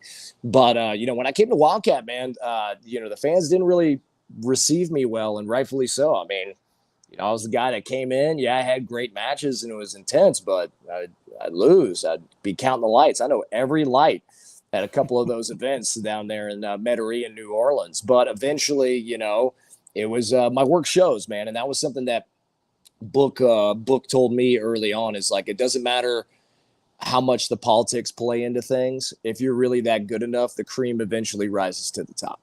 Like, that's just it, you know? I pretty much was rising to the top, so to speak. And then I come in and basically just showcase what I can do. And the next thing you know, on Christmas night, which is amazing to wrestle on Christmas, by the way, it's such a cool feeling to do a wrestling show on Christmas Day. I walked in there and walked out with the Wildcat Sports Heavyweight title, and I've had it since. So it's been awesome. Yeah, you hear that, Tony? And I know you've defended it at ROW. Yeah. And you've kind of been all over Texas with the championship. What does it mean to you to represent Wildcat? Because you mentioned before Wildcat hadn't run a lot since the pandemic, but you've been out there, you know, carrying this championship title around with you. What does it mean to be essentially the face of Wildcat Sports? It means everything, man. And it's not just for Ryan Davidson, the wrestler. I think it's for anybody that's ever put on a pair of boots for Wildcat Sports or just pro wrestling in general. Because once again, during that time, I mean, no one could have told me that 2-3 months later after winning the championship, whoever's got their ringer on their phone is a total asshole. So, Tony, is that you? That's my doorbell, dude. Relax. No. Sorry, man. They ramped me up, dude. I'm sorry. I know. It's like, geez, I come in and like, you know, they always give me shit. I miss guests and I pop in and, you know, wow. Tony, I'll tell you this, especially from a wrestling business, the guys that give you the most shit have the most love for you. It's weird, but it's very, very true. So take that with what you will. You say that though, but true. My first commentary job, I was calling a match between our good friend Falaba and Kyle the Beast. And when that son of a bitch Falaba was walking to the ring, he took all my notes and just threw them on the floor. Oh, he loves you. He loves you. He loves you, bro. You get it. You're gonna get a Christmas card from that guy. Yeah, but seriously, it's interesting. It's very interesting how that works. But anyways, yeah, man. You know, a couple months later after winning the title, who would have thought that a worldwide pandemic would just shut everything down? And you know, I was lucky and fortunate enough to be in an area of the United States and to have the skill set to be booked on certain events as long as health standards were passed. And, you know, health is top priority. And I can't tell you how many COVID tests I've taken, and I mean, I know a lot of wrestlers can say the same. My bag was 20 pounds heavier due to the Wildcat Sports Heavyweight title, and I carried around with me proud. And I wasn't just wrestling for me or just Wildcat. I was representing the boys, because they didn't have the chance to go out there and put their boots on and do what they need to do and make money and you know, help their income and everything like that. Because, I mean, a lot of wrestlers, that's all they did was wrestling, right? And then when you have a pandemic and it takes it away from you, what do you do?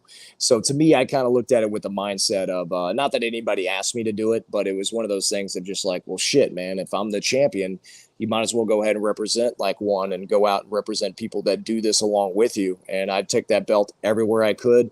Even promotions that I got booked for, I would always ask them if I'm just having a singles match with a guy, I would contact Wildcat Sports and I would contact the promoter and go, hey, can I put the Wildcat title on the line? Can we make it more interesting? Just to give Wildcat the rub, just to give anybody the rub, to make things bigger than what can it be? Because that's what it's all about, man. It's all about the relationships that you build and the good business that you do. Because once again, besides the politics and unfair things that we all know happen in pro wrestling or in life in general, good business is good business at the end of the day. And I wanted to do as much good business as I could. Now, I could have sworn I saw something on social media, and I know Matt Lancey had mentioned it last time we had him on here. If you missed this June 25th X-Rated show, you guys are running another show later in July, maybe he mentioned? Yes, I believe so. As far as the date, I can't confirm. I think it's towards the end of July, if I'm not mistaken. But I cannot remember a confirmed date, so I don't want to say a date on here and be like, it's going to be this day, and then it's like a week earlier or after. Social, but I thought I saw the announcement. But yes, and I was given pretty much the heads up that once the X-Rated show was implemented and set in stone, that Wildcat would be full tilt, ready to rock and roll again. And once again, like Wildcat was always those shows that as a performer, you know, with all due respect to other companies, it was one of those shows that I circled just a little bigger on my calendar because I just knew the type of environment I was stepping in with the fans, with the talent, with the expectation I should say, when it comes to being a part of Wildcat Sports. And for anybody that buys a ticket on June 25th, man, those expectations are going to be beat, man, because even me being a part of the roster, like, I still get blown away how crazy those shows can be. It's absolutely insane.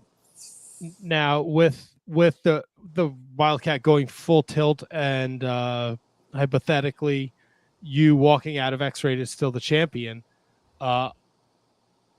you always have a target on your back. You're the world heavyweight champion. We know Shane Taylor is going to be there at X-Rated. Obviously, Trevor and a host of others. Texas is like a breeding ground for badass hoss ass kickers. Is there somebody you haven't had a chance to tangle with down there that you'd love to have come after your title? Man, I have certain I have certain requests as far as if it ever comes to, because, I like to joke around and say the gods of pro wrestling, the pro wrestling gods, because you can't control shit in pro wrestling. You just can control yourself. Right. But if there was any person that I could talk to, that'd be like, hey, get me in a match with this guy or what have you, this, that, whatever. I would say right off the bat, I've never had a singles match against Luke Hawx. The guy that runs the organization. Now, him and I were the last two of the Battle Royal that we did at the Pontchartrain Event Center, which I believe was Wildcat's biggest event. Had a couple thousand people there, and it was such an amazing time. And it was me and Luke Hawx at the end, and he was the better man that night. Walked away, won the Rumble, everything like that. And I believe that was the last Wildcat show, or no, the second to last show that was ran before the pandemic happened. So Luke Hawx would be a guy that I would say I would like to face. Also, his son, Perry Hawkshurst. So basically, if I could take on a Hawks Harry, that'd be great. But I mean, as far as different stars, I've been in the ring with Shane Taylor. I've been in the ring with pretty much damn near every person that was on the Ring of Honor roster. A lot of people on AEW, things of that nature. So as far as having a favorite, I don't. The only thing I can say is that my mindset is that anyone that would love to have the opportunity to work with me inside of 18 by 18 or a 20 by 20, by all means, I put up a hashtag RD versus the world, and I truly mean it because I want to wrestle anybody and everybody that I can. Now, X-Rated, taking place June 25th, Southport Hall. Matt Lancey told us some pretty crazy stories of one of the X-Rated events where he almost got his wrestling license taken away from him. What can people expect on the 25th? You, Trevor Murdoch, fucking balls to the wall. Like how X-Rated is Ryan Davidson, RD Bear 57 on social media. Follow him. How X-Rated are you going, bro? Bro, let me tell you something. Fuck with that horse shit. Bro, I'm not only gonna fuck with that horse shit, man. Let me tell you something. When it comes to the X-Rated shows, man, I have had dudes try to punch me as I was walking from like literally around the ring post. They try to reach out and hit me. I've had one lady literally throw a bottle at me. I've had people that have just like, as I'm trying to like maneuver through the crowd, they're just like, I can literally feel like the warmth of their stank ass breath, like on my neck as they're sitting there cursing me out or cheering or drunk or just don't know where they are. Cause let's face it, it's New Orleans. Hardly anybody remembers the time that they have there because it's such a party town. But at the end of the day, when it comes to X-Rated, man, it doesn't matter what environment it is, man. I am built to thrive. And once again, been the Wildcat champion since late of 2019. I'm still the Wildcat heavyweight champion. Defended it for numerous different companies, numerous different states, against numerous different challengers, man, and all came out on top. So as far as getting X-rated, I mean, in this aspect, I feel I'm already X-rated. I've already done what not anyone else on the Wildcat roster can say that they've done, and including Trevor Murdoch. But once again, the respect's there. I'm looking forward to it. I know I got my work cut out for me. But I know that work is not set one way. It's a two-way street because if Trevor Murdoch thinks that he's going to come in off this momentum of being the NWA World Heavyweight Champion now, I think that he's just going to walk right through me. He's going to be sadly mistaken, and I hope he thinks that. I really do. I hope he keeps bringing out those stupid-ass train analogies that apparently he's talking about. I hope he tells everyone that he's going to drink like 8 beers before he even steps in the ring. I really hope he underestimates me. I really, really do, because I've been underestimated my entire career. People telling me I wouldn't do this, wouldn't do that, and I surpassed all the people that wouldn't tell me I wouldn't do the things, and still keep doing them. So, and that's a shoot, if we want to use these shoot terms, brother. But it's true. So once again, the respect's there, man, and I'm looking forward to it. But let me tell you something. For anybody that's buying a ticket, man, when it comes to a Haas fight, you're not going to get and see anything better than Trevor Murdoch versus Ryan Davidson. What's the post match drink after the Haas fight? You go to bar. Man, I personally, first of all, I don't know that I might lose some fans over this, but I can tell you this: the one beer that I will not touch is Yingling. I think it's the most disgusting beer on the planet, and I take pride in drinking a lot of different beer from a lot of different places. But I'll probably say that my first alcoholic beverage is going to be a chilled Silver Patron with a lime. Oh. And I think I'll have about 2 or 3 of those, and then maybe I'll get a beer to swish it back with or what have you. Maybe some Jameson. I don't know. But outside of that, man, those are going to be my drinks of choice. But I'm not thinking about alcohol. I'm thinking about Trevor Murdoch, June 25th, right there, that X-rated event. So whatever happens after that, happens after that. Oh, Ryan, we are super excited for the show. X-rated, June 25th, Southport Hall, 200 Monticello Avenue in New Orleans. 50 walk-up tickets available day of. The rest of the show is sold out. You can't fuck all unless you walk your lazy ass, get off your fucking couch. I know it's hot in New Orleans in June, right? Like I said, get a gumbo, get a 40-ouncer, maybe grab an umbrella so you don't melt in the heat. Just go hang out outside Southport Hall. This might be like a Star Wars Phantom Menace camp out situation we got going on over here. Man, yeah, fuck it, camp out. Yeah, man. I mean, I've New Orleans and Houston. I'm in Houston, and I can tell you this: it's very similar weather, man. So you basically just sweat your ass off from the front door of your house, basically going to your car or what have you, man. So either way, it's come hydrated so you can get dehydrated with all kinds of good alcoholic beverages. But at the end of the day, man, when it comes to pro wrestling, that I can argue that is going to be single-handedly the biggest show that independent pro wrestling is going to have that day on June 25th, right there in New Orleans, Louisiana. And I'm so stoked, man. It's going to be freaking so cool, dude. We're stoked. They keep announcing matches. It seems like every Monday, right about when somebody's on this show. Wildcats performers, so that's fantastic. You and Trevor, Matt Lancy, and Shane Taylor. Hawks Airy is wrestling. Come on, I believe Brady Pierce and Tony from the Shining Wizards. Yeah. Don't fucking flex. Yeah, don't. That was terrible. You ain't got shit, son. Ain't got shit. Come on now. Come on. Oh, look at that. Not bad for It's not bad. I see the striation in that bicep. I like it. Thank you. I like to striate when I can. Look at that tricep right there. Look at that, boys. Look at that. All right, man. Looking at you. Y'all telling me to not to give Tony shit when he gets back on, man. I don't know. Tony might be giving y'all some shit. I don't know, man. I see them arms, bro. All right. Drink your apple cider. You see that widow's? No, none of that. Let me guess. I look like Nosferatu, right? Nope. You said it, not me. Your forehead's shiny as shit, though, bro. Let me get a little buff there. Bust that better? That's nice. That's a good glow. It's a good glow. Ryan Davidson at RDBear57 on Twitter and Instagram. Make sure you follow him. Ryan, it's been an absolute pleasure. Before we let you go, is there anything else you want to leave us with, the fans with, anyone out there listening? Get your ass down to New Orleans, Louisiana, June 25th. We're all broken records, plugging it. But I'm telling you, man, if you're just a fan of just good old American fucking badass wrestling, independent professional wrestling, dude, June 25th, man, Wildcat Sports, you're not going to be able to beat it. I'm telling you, it's going to be one of the best events any independent organization is going to have this entire year, man. It's going to be absolutely insane. Once again, Instagram, Twitter, at RDBear57, Ryan Davidson on Facebook, man. I go against Trevor Murdoch, the NWA World Heavyweight Champion, against Wildcat Sports Champion. It's going to be an awesome show, man, and I look forward to being at that event. I appreciate you guys having me on, and for all the fans that already bought a ticket that are going to be there, appreciate you you guys, and I promise that we will beat any and every expectation you got.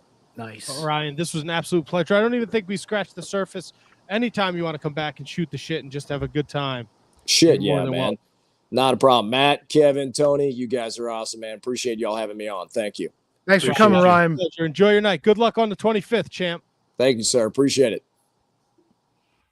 You Tony trying to throw me under the bus. Fuck you. 2 champions on one show. This is awesome. This is called Champ. Champ.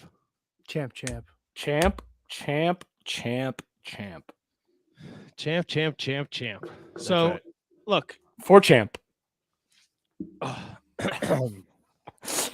right, you got me. Oh, let's get this out of the way right now. If you want to support the Shining Wizards Wrestling Podcast, you can do so over at our Patreon, patreon.com/Wizards Podcast. For as little as $1 a month, you, monkey boy, you can support the Shining Wizards Wrestling Podcast.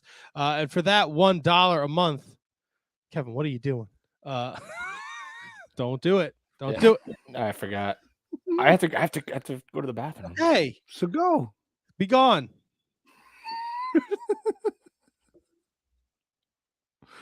You know I'm just gonna add his screen when he's gone. That's fine. Dude, look at that Canadian flag, folks. Get a fucking flags are us.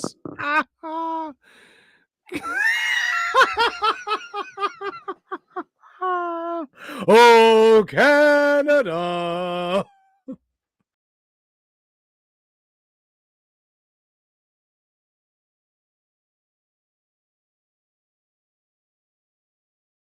I am a flag. No, do not put me there. Please take me away. Nobody can hear you when you're not on the screen. It's just literally the flag. That's even funnier.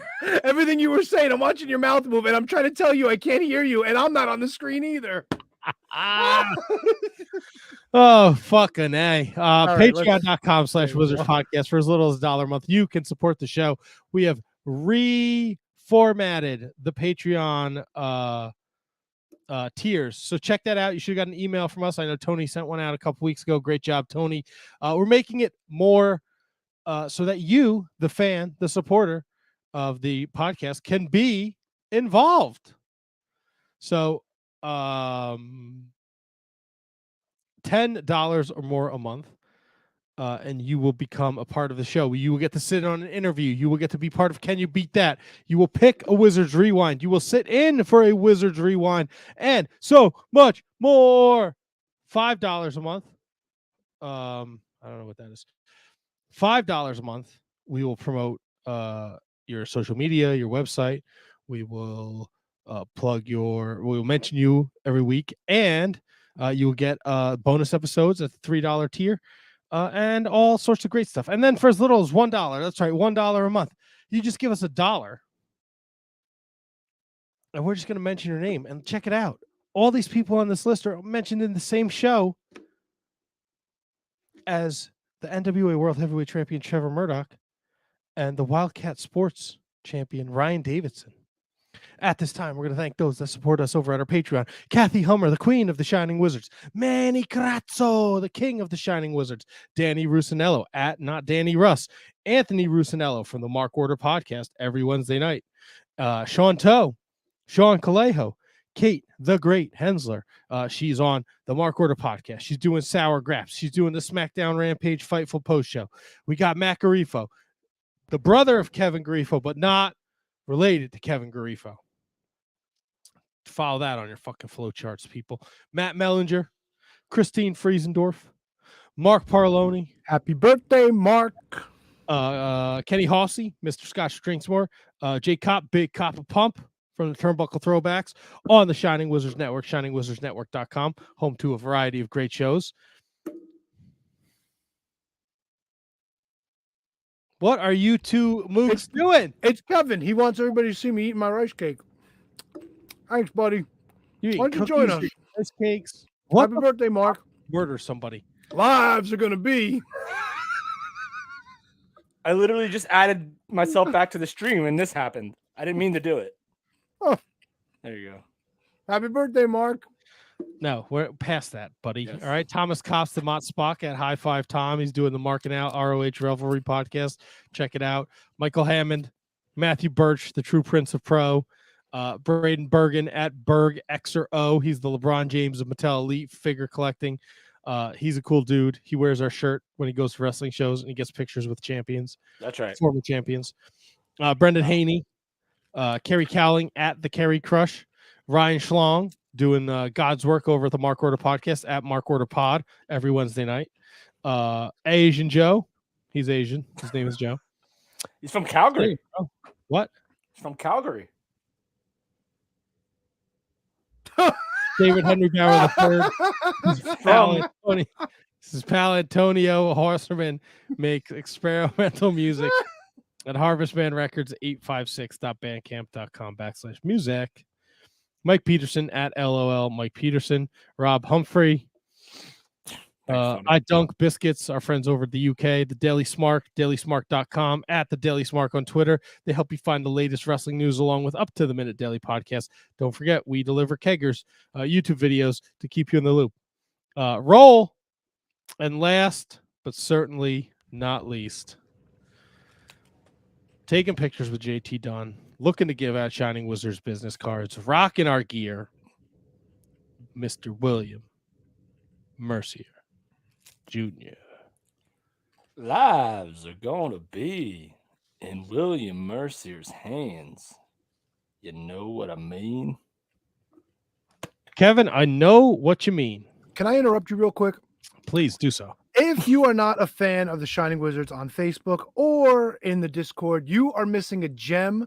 Matt Squires, for Kevin's birthday, created the Royal Rumble poster from the 1992 Royal Rumble where every single participant is Kevin.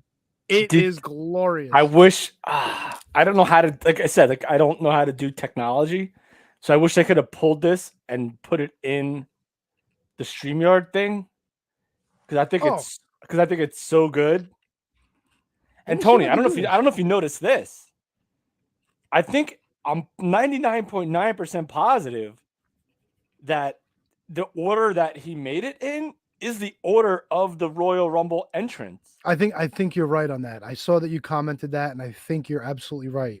Because the only one that had confusion with was Macho Man, because I thought he came in earlier, but I may have confused that with 92. I mean, with 90. And because he was eliminated by the Undertaker in 92, but he technically wasn't because he jumped over the top rope on Undertaker. I think it's right. I think he has it listed in the exact entry order of Rumble 92. Kev, if I'm in the background right now trying to figure this out, and I think I've almost got it because I would love. I'm gonna post it on our Instagram tomorrow. I just don't want it to be. It's a work of art. It's beautiful. It's absolutely beautiful. I wish I had the time and the creativity. Look, I'm sure it doesn't take him long. He's a fucking master of this. He does it every week for TBTB. TBGDB. TBTB. Turnbuckle throwback. TBTB. I think I've got it. Friday. Let me see. All right, here we go. Let me see if this will pop post up. this bad boy up here if you're watching on the YouTube. If not, go back and download it. Oh, you can't download YouTube, but go back and watch it on the YouTube replay. There it is. Oh, we gotta make there that it is. You gotta make that the full picture. I mean, I can't zoom in. It is what it is. If I had more time. Oh wait, here. Let me try this. It's not working. Can I nitpick about something? Well, dude, Jesus, why are you looking at me? Can I nitpick about one thing? And this is the greatest thing I've ever seen. What's that? Go back to the picture. I'm trying. This gimmick is new. So the picture of Haku is a picture of Ming from WCW. That's all right. You know which one my favorite is? All right. This should be my top 5. My top 5 favorite pictures of me in this photo.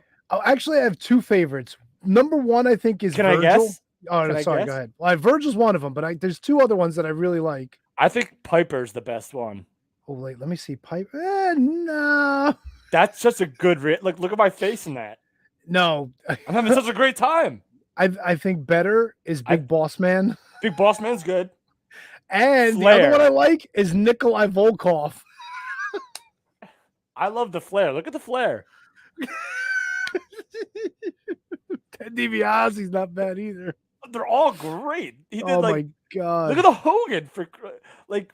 I wonder did he not do like Skinner? Because like Skinner looks like Skinner. There we go. And yeah, like Undertaker looks like Undertaker too. And Sergeant Slaughter looks like Sergeant Slaughter. Dude, the Berserker's hilarious. Dude, this is the best gift I got, and my family got me great presents. This was without a doubt the greatest. This is the gift that keeps on giving. Dude, Colonel Mustafa, holy shit! Am I in that? Dude, that's you. Hold on. All right. Yep, it is. You know who it looks like? It looks like Revolting Blob. It looks like Joe Shoes. Oh my god. The Jake the Snake is good now that I'm looking at it. The Hercules is good. This is the kind of stuff that you get when you follow us on social media. When you're a member of the Discord. Dude, we love this stuff, man. Look at the Texas Tornado one. It actually looks like a dirty Shawn Michaels. Well, and so does the dirty Shawn Michaels. And Dude, Shawn Michaels looks like a dirty Shawn Michaels. Your Shawn Michaels looks like you dressed up like Zicky Dice for Halloween. Outlandish. Oh my god! So I could totally. This is definitely the order of entry because Bulldog was 1, DiBiase was 2, Flair was 3, Sags was 4, Haku was 5, Michaels. Yep, this is 100% the order of entry. Dude, the fucking Virgil is uncanny though. Like you, it's so weird. It just looks like me with it looks like me with a tan. Like that's like my exact face. Dude, even Skinner, dude, these are all so good. I can't tell if the Skinner's actually me or not. Though. Oh no, that's you, dude. That's you. But when have my eyes ever done that? You look like you're doing a Redbeard impression. I talked to Redbeard today, actually. I love me some Redbeard. Redbeard's awesome. Holy cow, dude, that was fun. So now I know how to do that. Hold on, let's get some feedback from the chat here. I took it down, so I will not be posting it again. I was just talking to Zick. Jesus. All right, here we go. You want to talk about somebody who like fucking throws their weight around when it comes to wrestling fandom? Nobody could top our own KJG, but no, whoa. Oh, okay. Yeah, relax. I know you guys have close initials. That confused me for a second. No, but Kate dropping that she was talking to Zicky about Gordo. Why you got to do that? Kate's a big star. Let's give her her flowers. I understand, but you know, there's the humble brag, and then there's like the hey, guess who I was talking to today? If any one of us wanted to reach out to Zicky Dice, we could. I have his number on my phone, dude. I used to text him and Zicky stickies with him back and forth. No pun intended. Oh boy. Well, Tony, can I ask you something real quick while Matt's gone? What, you want to talk about Matt? No, I don't want to talk about Matt. Did we ever give a full leaderboard of the picks? No, we didn't. I don't know if you guys talked New Japan while I was on hiatus. We did not talk New Japan, so maybe that's why. Okay, so we're gonna save it. Don't bring up New Japan. Fuck New Japan. I like the show. I'd rather do top 5 with you and have fun, like because I'm not just gonna. I can't do the top 5 without Matt. Yeah, no. No, we could do the top 5, but we don't have to really talk. But I do. I can let you pick the top 5 because I have 2 options. Well, here I'll put the standings down below. So right now I'm still in first. 94 no, let's wait because we haven't talked New Japan yet. Yeah, but we'll talk New Japan. But I'll get this out there. So I went 6-4 in NWA, 5-5 in New Japan, which is dog shit. Kevin's in second, 92-45, 2 back, 8-2 NWA, 5-5, also in New Japan, also dog shit. Matt 83-54. I think he's 50 games back. Matt went 5-5 in NWA, but then went 7-3 in New Japan. That's a strong showing. But I mean, it was flip-flopped. Like we both had pretty good showings in NWA. Yours better than mine, of course. And then we sort of shit the bed a little bit. Like we might have let out a turd or two. 7-3 in New Japan is pretty good. Yeah, no, absolutely. Absolutely. You and me both picked Okada and he picked Jay White, right? Yeah, I think so. You know what? As a matter of fact, let me check. I don't even, to be honest with you, I think that's the only result I know from New Japan, that we have a new world champion. I mean, we all picked Tama Tonga. I think he lost. He definitely lost. Yeah, to Carl Anderson, right? Yeah. So Carl Anderson's the new never openweight champion. That's the weird, dude. So many of these matches, though, like they're hard to pick because they're constantly flip flopping these titles. You know, It is wow. And I mean, Matt's the big New Japan expert with his, Fight Club podcast. So he's the one that we got to defer to on this, but Yeah, I think we all picked Okan and Hula Hula, the Pineapple Man, to win. That's very disrespectful. It's not disrespectful. It's a loving, endearing nickname. I think. I don't know. So Dingleberry's back. We can go over it with him. We just covered the current standings, and we mentioned that Kevin and I both went 5 for 5 in New Japan, and you actually ran away with it at 7-3, even though you're still like 45 games back. I am only 11 games back. Yeah, only 11. I was dealing with the Morris County Sheriff's Department. No, you do not have to explain anything, please. Well, I actually kind of want to know now. Well, now I want to know for sure, but if Matt would have kept his mouth shut, nobody would be inquisitive. Why? I was just gone for it. This is all out of left field. Apparently, they apprehended a man in Parsippany with my wife's registration and our insurance card. So someone is your wife okay? Rhiannon's fine. She's at work. We dropped the car off in Parsippany to have it worked on last week at the Firestone over there. So I'm guessing somebody, either the car wasn't locked. I don't know. Yeah, no. So someone they probably didn't lock the car, and someone got in and grabbed it. Was there anything else missing? I don't know. She's gonna check now. Jeez. It's that's on the Firestone because for sure. But like, here's the thing. If I can do a PSA real quick, lock your freaking car doors, people. Lock the doors and take the key fobs out, because people use these cars that they get into, and then they commit worse crimes with the stolen cars and with the stolen information. So please, for the love of God, lock your car doors and take the key fobs out. Take everything that could access your car out of the car. Take your purse. Take your wallet. Take everything out of the car. Because people drive from Newark to Long Island, steal a car, and drive it back and put it on like some port and send it overseas. Take everything out of your car. That's it. Sorry. No, you're big good. problem. Yeah, listen. Before I go to bed every night, I grab the keys. I hear my horn beep. I hear my wife's horn beep. I know I'm good. Every single night. My neighbor had her car broken into. Happens every day. Every Everywhere. single day it happens. And they usually don't just stop at the one residence. They have a car that's probably already stolen. Yep. And then they run out and just start pulling on door handles. And then if they get lucky, they rummage and they take it, or they'll just straight up steal the car. Also, don't start your car, go back in your house for any reason, and then come back out, because they wait for nice cars to be started, and then you leave them, because all they do is they jump right out of the back seat, go right in your car, and boom, God. Ironic story about that. Do you remember? Local news, I think it was like 4 or 5 years ago. We had the surprise snowstorm where nobody was ready, and it took people like 50 hours to get home. That was brutal. My wife's uncle started his car, went back inside, the car was gone. They stole the fucking car in the middle of a fucking gridlock. Where the fuck did they go? They got away with the fucking car. Criminals don't care, man. Nuts. Absolutely nuts. Fucking crazy. I saw the phone was ringing while I was doing the Patreon reads, and it was a Morristown number, and I was like, is this someone calling from about the pizza truck tomorrow or this week or some nonsense? And then I hit the button to see what the voicemail said, and I was like, this is Morris County Sheriff's Department. Then my father called me. He was like, you okay? I'm like, yeah, I'm fine. He's like, the Morris County Sheriff's Department called me looking for you.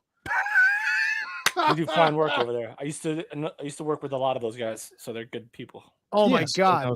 So I was like, I gotta call this guy back and find out what the fucking story is, man. I can imagine your dad going, what'd he do? I used to work adjacent to the Morris County Sheriff's Office building. Oh, you know Jason too? I'm sorry, I know a Jason. So anyway, sorry, that was the little, just the fucking craziness of my life. You should be happy. I made 2 for 2 on guests today. Wow, Tony, you know why? 1.5 for 2. You know why I'm happy today? Why are you happy? Jay White is your IWGP heavyweight champion. And all you AEW fans, Be thankful for Jay White. You want to know why? If Oh, Jay White doesn't beat Kenny Omega doesn't run to the United States with the Young Bucks to start a wrestling promotion. You fall for that Jay shit. White is a god. Be thankful for him. Adam Page, you fucking dumb bitch of a cowboy. Oh, You want we're Okada? just plagiarizing You got him. now. You got him, buddy. Wrestle Okada, because you ain't fucking wrestling Jay White for that title, bitch. Oh, is Okada really wrestling Adam Page? No, I don't think so. Adam Page called him out when he was the champion last week on Dynamite, but he's not the champion anymore. Oh, so we're gonna get Adam Page and Jay White? No, Jay White said, "Fuck no, No, fuck no. fuck no." So maybe we'll get Jay White. So Matt, who do you say Jay White tangles with now at the Dorsky? He's the fucking champion. He can tangle with whoever he wants. If he wants to bring back fucking that loser Marco Stunt and beat him with one finger, he'll do it. Risk control the whole time. Ding! All right. Well, I don't think that's happening. So if you had to guess, who do you think that Jay White faces at Forbidden Door? It's a great question. I don't know, Kevin, but they got to get their shit moving. Do you think there's still a chance that it can? See, now, all right. So this might sound weird, but on a Forbidden Door pay-per-view that's supposed to be New Japan and AEW with the IWGP champion that's been on AEW, I don't know if I want to see that. I don't want to see if they end up doing Adam Page, Jay White. I don't think I want to see that. Why wouldn't you want to see that? Huh? Why wouldn't you want to see that? Because it doesn't feel like it's New It's a Japan shit match versus AEW. I want to match. see literally like cultures collide. Like I want to see a Japanese guy versus an American guy. Like, you know what I mean? Is that bad? Is that bad that I said that? What is this, 1950? I don't know. I would have loved to have seen, like, but I guess we have to now because Jay White is the champion. But I would love to have seen Okada. Obviously, Punk is out of the question, but like Okada versus Page, which we could still get, and Jay White versus, I don't know now. Adam Page does not deserve a spot in that. Nope. Your main event is Moxley and Tanahashi. I love it. That's what I'm talking about. I want to see the culture clash. Like that's what I want to see. Like that's what this Forbidden Door pay-per-view means to me. Is the Jay White is Australian. He can culture clash with anyone. That's a great point. That's a good point. But we've seen Jay White on AEW already, is what I'm saying. Like he had a program and he's been on Impact for. Again, maybe I'm picking nits. I don't know, but part of me wants to see something that I've never seen before. Okay, that's not a bad thing, but I think Jay White and Adam Page is pretty spectacular. I think Okada Hangman Adam Page would be good. No, I don't think Jay White main eventing an AEW pay-per-view. You guys are out of your fucking mind. No, we're not. Adam Page sucks, dude. Adam Page give sucks. Jay White the Oh, credit you're one of he these deserves. assholes that goes, Adam Page had a 2-year story with Kenny Omega. Well, fuck Adam Page and fuck Kenny Omega. I love Jay White. I got no issue with Jay White. But you have a problem with him being in the main event Of an AEW pay-per-view, yes. He's not in the main event. Is Moxley and Tanahashi? I don't like that either. Why? Because of this asshole. I don't know enough. This is my New Japan That's on ignorance. you. That's not on them. All right. It doesn't mean I don't like it. Doesn't mean I can't not like it. This is my New Japan ignorance coming in. I don't like any of these matches so far. If it's Jay White, Adam, I'm sure I'll like them from an in-ring standpoint, and I'm sure they'll do a great job to promote them. But my dream card and CM Punk getting hurt stinks. I wanted Okada, CM Punk. Yeah, but they weren't even setting that up. All right. Well, why would you do champ? Well, that's their problem. Why would you set up champ versus champ? Because it makes sense. Are you serious? That's good. All right, then that's a fair point. Because why would you not want to have your best go against the other guy's best? No, because someone has to lose. Then you're gonna get some fucking. Nobody has to lose. What do you mean? Someone's got to lose. What? How are you gonna book it, Dusty? 60-minute Broadway, jack off. Why don't we do an Iron Man? Make it 3-3 or 0-0. They do have a history of doing that. It worked wonders for Bret Hart and Shawn Michaels, didn't it? No, it worked for Kenny Omega and Daniel Bryan. Time and Bret Hart lost. And fucking Gorilla Monsoon was jerking off in the corner. He thought it was so great. What are you talking about, dude? To Tony's point, and it's not a great point, but it's a point. is that they did do it with Daniel Bryan and Kenny Omega. Like, they've done the Broadways before. They have a history of doing the Broadways. If you do it right, a Broadway is a great fucking story. It's great. But you want to go 0-0? Compelling. You want to go 1-1? Compelling. Well, Nobody got that third fall. It's a 1-1 apiece. It makes sense. We got to find out third fall. It makes people want to come back for another match. Fangul. Yeah, but that's not happening because your champ is hurt. He ain't my champ. He ain't my Okada's champ. got the same belt around his waist the three of us have now. I'm The not one wearing holding the up belt. his fucking pants. Oh, fucking Jay White's He's a the fucking greatest. loser. listen, I'm a fan of Jay White. I thought he looked the best I've ever seen him at this pay-per-view on Saturday. Or was it Sunday? Saturday. It was Saturday. It's Sunday morning. Sunday morning, rain is calling. Kate's not wrong with saying let's make AEW pay-per-views longer. You know what? I hate to say it. I don't want to go back to NWA for a long NWA time. was long as shit. Dude, why Camille and Kylan King had a good to great match. Some people thought it was excellent. I hemmed it a little bit, but I loved it. Why would you bring out Tom Pritchard after this and then give us another 15 minutes with Willie in the ring trying to set up the story? Which accomplished nothing. Tom Pritchard's appearance did nothing. It didn't. They could have fucking brought out what's his nuts, fucking Funk with his bullwhip. They could have done anything there. Like, look, Tom put over the NWA. Great, good. Didn't need to be in that spot, dude. The show was long as it was. Dude, 3 hours and 47 minutes or something like that. It's about as long as Dominion was. No, Dominion was 4 hours plus. No. Dude.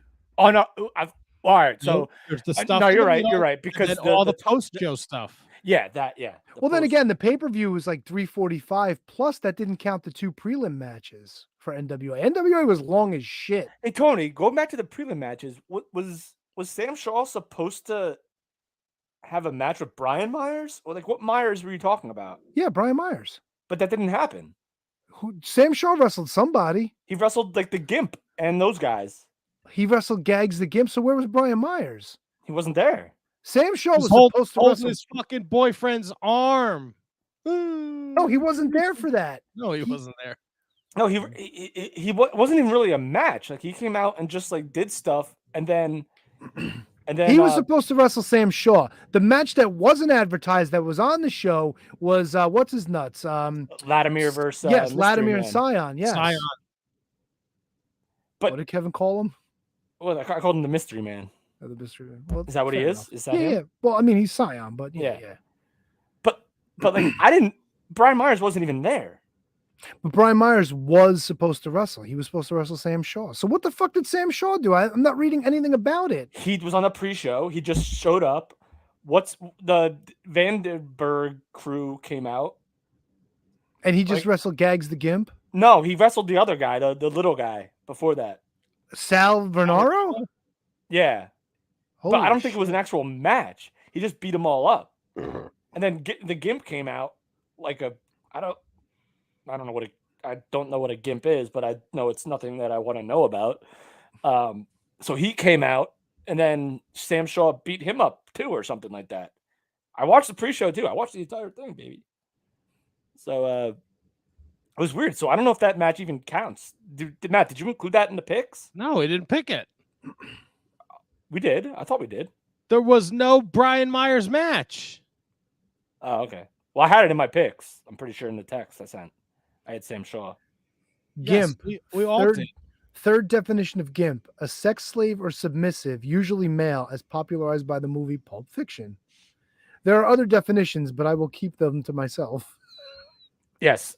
Eric, yes, Sam Shaw wasn't the main event 4-way, but he showed up on the pre-show first. Yeah, and they kept making note that Nick Aldis was the only guy that was fresh in the main event match. Right. Okay. And something else. Go ahead. Hatchet Sam Shaw made his entrance. Rush Freeman from the Ill Begotten came out, and he said he was in awe of Shaw and demanded a new T-shirt to be made. Sal Rinauro came in the ring and attacked Shaw from behind. Rinauro threw a punch, but Shaw caught it. Freeman and Shaw cleared the ring. Freeman offered a handshake, and Shaw took it, but hit a massive uranage and the silence. Uranagi? Uranagi. Uranage. Holy shit. Matt just made up a new planet. Fucking uranage. Wow. Shaw did the same to Renaro, but Gags the Gimp ran down the ringside, and Shaw simply stared a hole in Gags, who took Sal the Pal out of the ring. That was it. Uranage.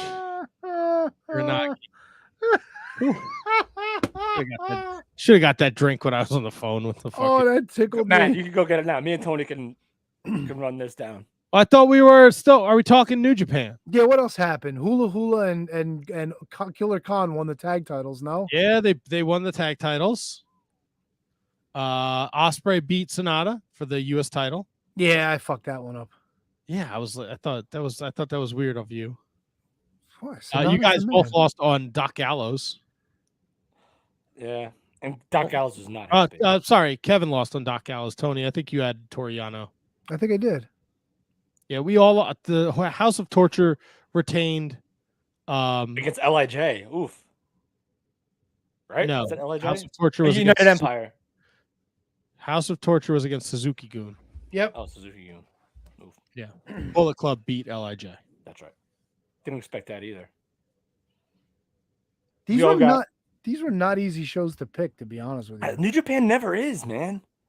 It's literally like, I feel like they just like, I mean, I assume they know what they're doing. They're pretty smart people, but it's just like, you just don't understand why they go the way they do.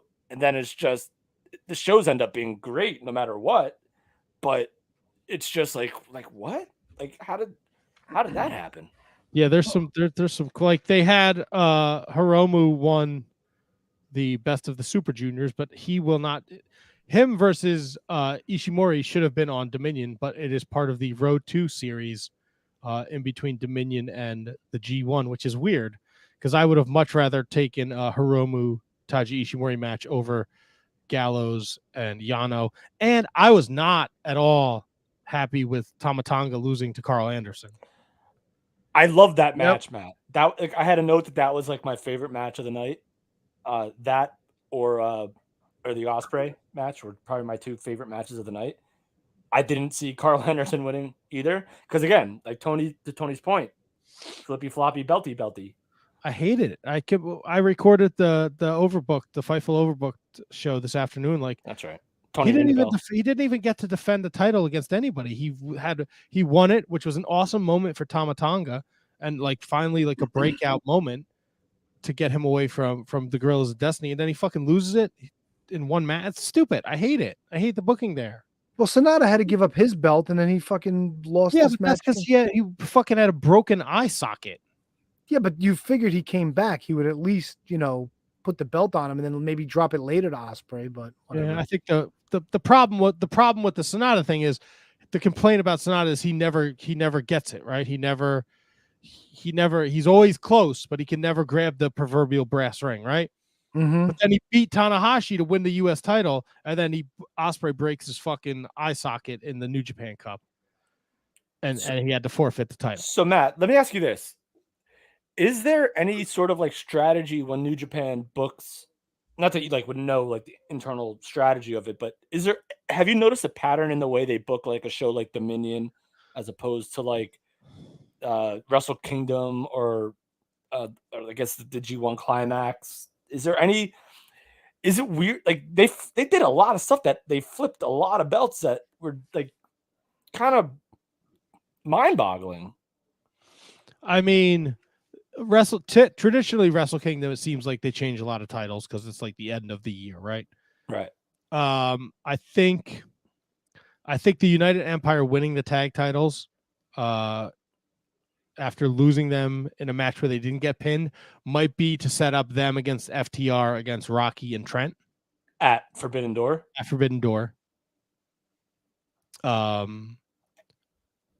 Yeah, that's true. But that's true, and like it's so like the fact that it happened so fast because Chase, like they won the belts at the last show too.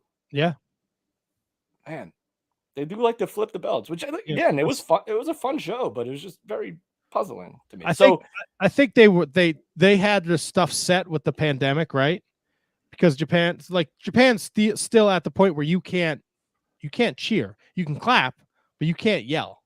Oh, so is that why everyone was so silent at the end when Yes. Jay White was like, say something, say Yes. something, say something. Yeah, Okay. so you can't They were quiet because they fucking hate Jay White. you're Let's call it fucking what it is. out of your mind, bro. Jay White's the best thing going. Jay in White's a professional fucking wrestling. hand job. I wish he would use switchblades when he fucking jerks You're a off. fucking hand job. Dude, they love the Bullet Club, man, and that no more than the announcements of some of the G1 guys that they When you go back and watch when they do the G1 and they don't show the crowd. When they announce Jay White, there's an audible from the crowd. and I don't know what the storyline is between Phantasmo and the Bullet Club, but when they announced Phantasmo, they did the same thing. Well, he was just in the best of the Super Juniors, so he's going up.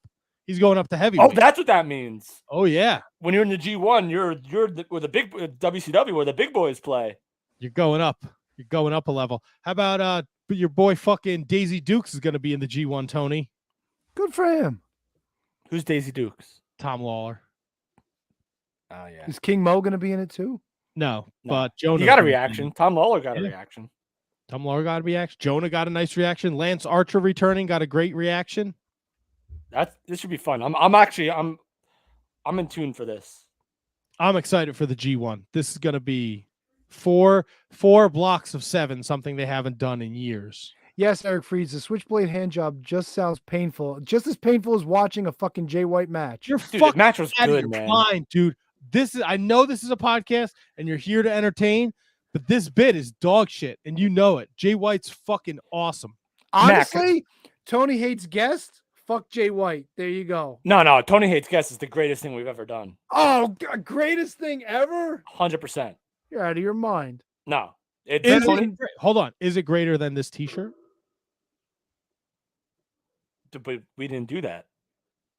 I don't understand what that is. What is that? Is that Rick Rude and is that Medusa? Or is that Jake the Snake Roberts' No, it's Medusa. wife? It's That's Medusa. Medusa. Oh, so the Dangerous Alliance. I love me some Dangerous Oh, Not Alliance. as good as this shirt. right here. Narcissistic violence from the G1 in 1992. Oh, I didn't know that. Oh yeah. No, but Tony Hates Guest is the greatest thing we've ever done. Greatest. What's up? Tom? Greatest thing that's ever done. Write that down, someone. So it's positive. It's positive. It's a Why is positive, it? Tony. It was a good show though. I think I'm super excited about Jay White being the fucking champion. He's a great pick going into Forbidden Door as the champion. He cuts a fucking awesome promo. You hate him, so you'll pay to see somebody beat his ass. Matt, Yep. where can we get to a point where we should not do we have to have an hour main event every single time Where? in New Japan? Wasn't that like a 50-minute match? No, it was 34 minutes. Okay, all right. So you know what? The timeline. Yeah, but that's what. because the But that's. post show kind of threw me off. But that's what Okada does. That's Okada- that's what New Japan does. But Okada really likes to stretch him out. He It's not- tells I mean, a great story. yeah, I'm sure it's not his call though. I'm not saying it's watch- a bad watch the thing, match. but You Okada watch the match. Okada needs 30, 35, 40 minutes. I'm telling you from what I've seen Matt. before of Okada. Like, I don't know. I'm not familiar with Okada's body of work. It's the guy a lot needs at least a half an hour for every match he's in. That's the story he tells. That's what people want to see. Maybe I don't. Maybe I want 15 minutes. Maybe I want Jay White to get run over by Shingo Takagi in like 14 minutes and 27 seconds. Don't look butthurt. Not Shingo's butthurt. the man. You're just annoying me. Do you think that Yeah, they no, put Hayden Ace is Austin right. in the Bullet Club because Jay White's no longer going to be an Impact? Tony is an educated man. Will put over Tyrus and bury Okada. Now, you see, Kate was not listening to the first half of the show. She would know that that's not the case. I think, Kevin, to answer your question, you put Ace Austin in the Bullet Club, Chris Bay's over there, ELP's Ace going, Austin's team won. What the fuck? Bullet Club won. Oh, Bullet fuck Club them. Fuck Ace They're Austin's in the on a Bullet run. Club. Oh, good for them. I hope they run away. The flags are planted everywhere, bro. The story with Alex Zane, it's going to go bleed into Impact. Hiromu, Ace Austin is a match in the future. Speaking of flags, where'd the Canadian flag go? Oh, it fell. The tape was old. And then in the post-match scrum, Zack Sabre Jr. called out Bryan Danielson. I thought you were going to say Brian Myers. I did not see that. Oh, yeah. That Matt. Because Kevin was so goddamn tired after watching a 40-minute main event. He said, fuck this shit. No, I just don't watch. No, the Kevin doesn't post-show. speak fucking Japanese, so why would you watch the post show? Will Ospreay spoke Japanese? Show. Who'd you say spoke? Will Zack Ospreay? Sabre Jr. Zack Sabre Jr. speaks Japanese, right? Probably. No. He What, cuts he his does? promos in English, asshole. So then why would you say Kevin couldn't understand it because it's in Japanese if it's No. Zack Sabre Jr.? All the post-show stuff, they go through, they talk to everyone after every match. So he'd have to sit through or fast forward through all the LIJ guys, all the fucking Bullet Club guys, all the Chaos guys, all the everybody. I'm not watching a post show unless it's Jeff Jarrett hitting Hogan with a guitar. Come see my banana, brothers. Yeah. Brothers. or Hogan hitting Jeff Jarrett with a banana. Speaking Now- of things that are, you got more? Fucking I got one more thing because we got this tournament that you're fucking excited about. We still got to talk about that? We got to find out who's going to represent the New Japan side, Tony. So we're going to have Gives a shit. We're going to have 2 matches. No, My no. asshole just puckered when you said No. we have to find out. No, We're going to have Jeffy, 3 don't- matches. I don't like this attitude's not very becoming of you. We're going to have 3 matches next Monday and Tuesday. All right. These are your 4 guys. One of these guys is going to the Forbidden Door. Let's go. Big Tom Ishii I love it. is taking on Uncle Nobu, Uncle Nobu. Yoshinobu Kanemaru. He's not my uncle. And the other match is Clark Connors taking on Honma. I'm saying uncle for this whole fucking tournament. Holy shit. The winners of those 2 matches will face off in a singles match, and whoever wins that match is going to the Forbidden Door in the Love four-way for the All-Atlantic Championship. Matt, did you see that Carl Fredericks formed a team with Christopher Daniels? Yes, because New Japan Strong is bringing us tag titles. That's right, baby. In a Ugh. tournament. Great, more belts. Fuck yeah. Yes. Woo. Tony hates everything. You're right, I do. Another fucking tournament. You couldn't hold this off for like, fuck me running. Tony, Oh, thoughts fuck on this. the All-Atlantic Championship. I wish you would take an all-Atlantic shit in the fucking middle of the Pacific Ocean where 3/4 of these people are from. The Atlantic fuck are we Ocean doing? technically goes to all. It's a channel to all access to the world, by the way. No, it's not true. Not true at I all. think it's true. Not true at all. I did the research. It goes from Santa Claus to Antarctica. That's where it goes. Pretty sure you can get the Atlantic Ocean leads to like every continent. Does it go to Can I hit you Japan? with a couple more things. Oh I think boy. it does. Timothy Thatcher Oh Sure. yeah. showed up at Pro Wrestling Noah last week Oh, Noah. as a surprise tag partner. And I think he is the perfect fit for Pro Wrestling Noah. Mr. Muda announced his retirement. He will have 5 matches in the next year, and then it's a wrap for Muda. Oh, Please tell me Trevor Murdoch is in match number 5. And classic Kojima. no sell. Kojima won the GHC Heavyweight Championship. He becomes the 4th wrestler in the history of professional wrestling to win the GHC, the IWGP Heavyweight Championship, and the Triple Crown. That's an achievement. That's pretty good. Can you name the Well, other 3? I can because I have it in front of me. Can you Oh, beat yeah. that? Tony, can you name the other Can you 3? name one of them? Muda. Okay. All right, wait. What's the thing? There's only so Kojima and Muda are 2 of 4 men who have won the GHC Heavyweight Championship, the IWGP Heavyweight Championship, and the Triple Crown. My wife is calling me. Excuse me. Masahiro Chono. Well, now we're not going to know the answers. Man, Matt's dealing with some stuff over there. Yeah. So who would be the great Kabuki? Would it- Kabuki. Kabuki! Are you a soldier, Kabuki? No, it wouldn't be Kabuki. Are you an errand boy? Do you think it's a gaijin? Well, the first thought I had would be Vader, but I don't think Vader ever wrestled in Noah. I'm That very would make impressed with myself that I used the word gaijin, by the way. That would make sense. Who else? I'm trying to think of somebody around the Misawa time period because don't forget, Misawa was one of the guys that started Noah. What about Kenta Kobashi? Would he be Who I was thinking of. I was thinking Kobashi maybe. would he be there? What about Jun Akiyama? That's also a possibility. But did June wrestle in Noah? I have no That's idea. the thing. I have no idea. Hi-oh! And actually, we should stop talking about Japanese pro wrestling because that might be the top 5 I use tonight. Oh no, is it?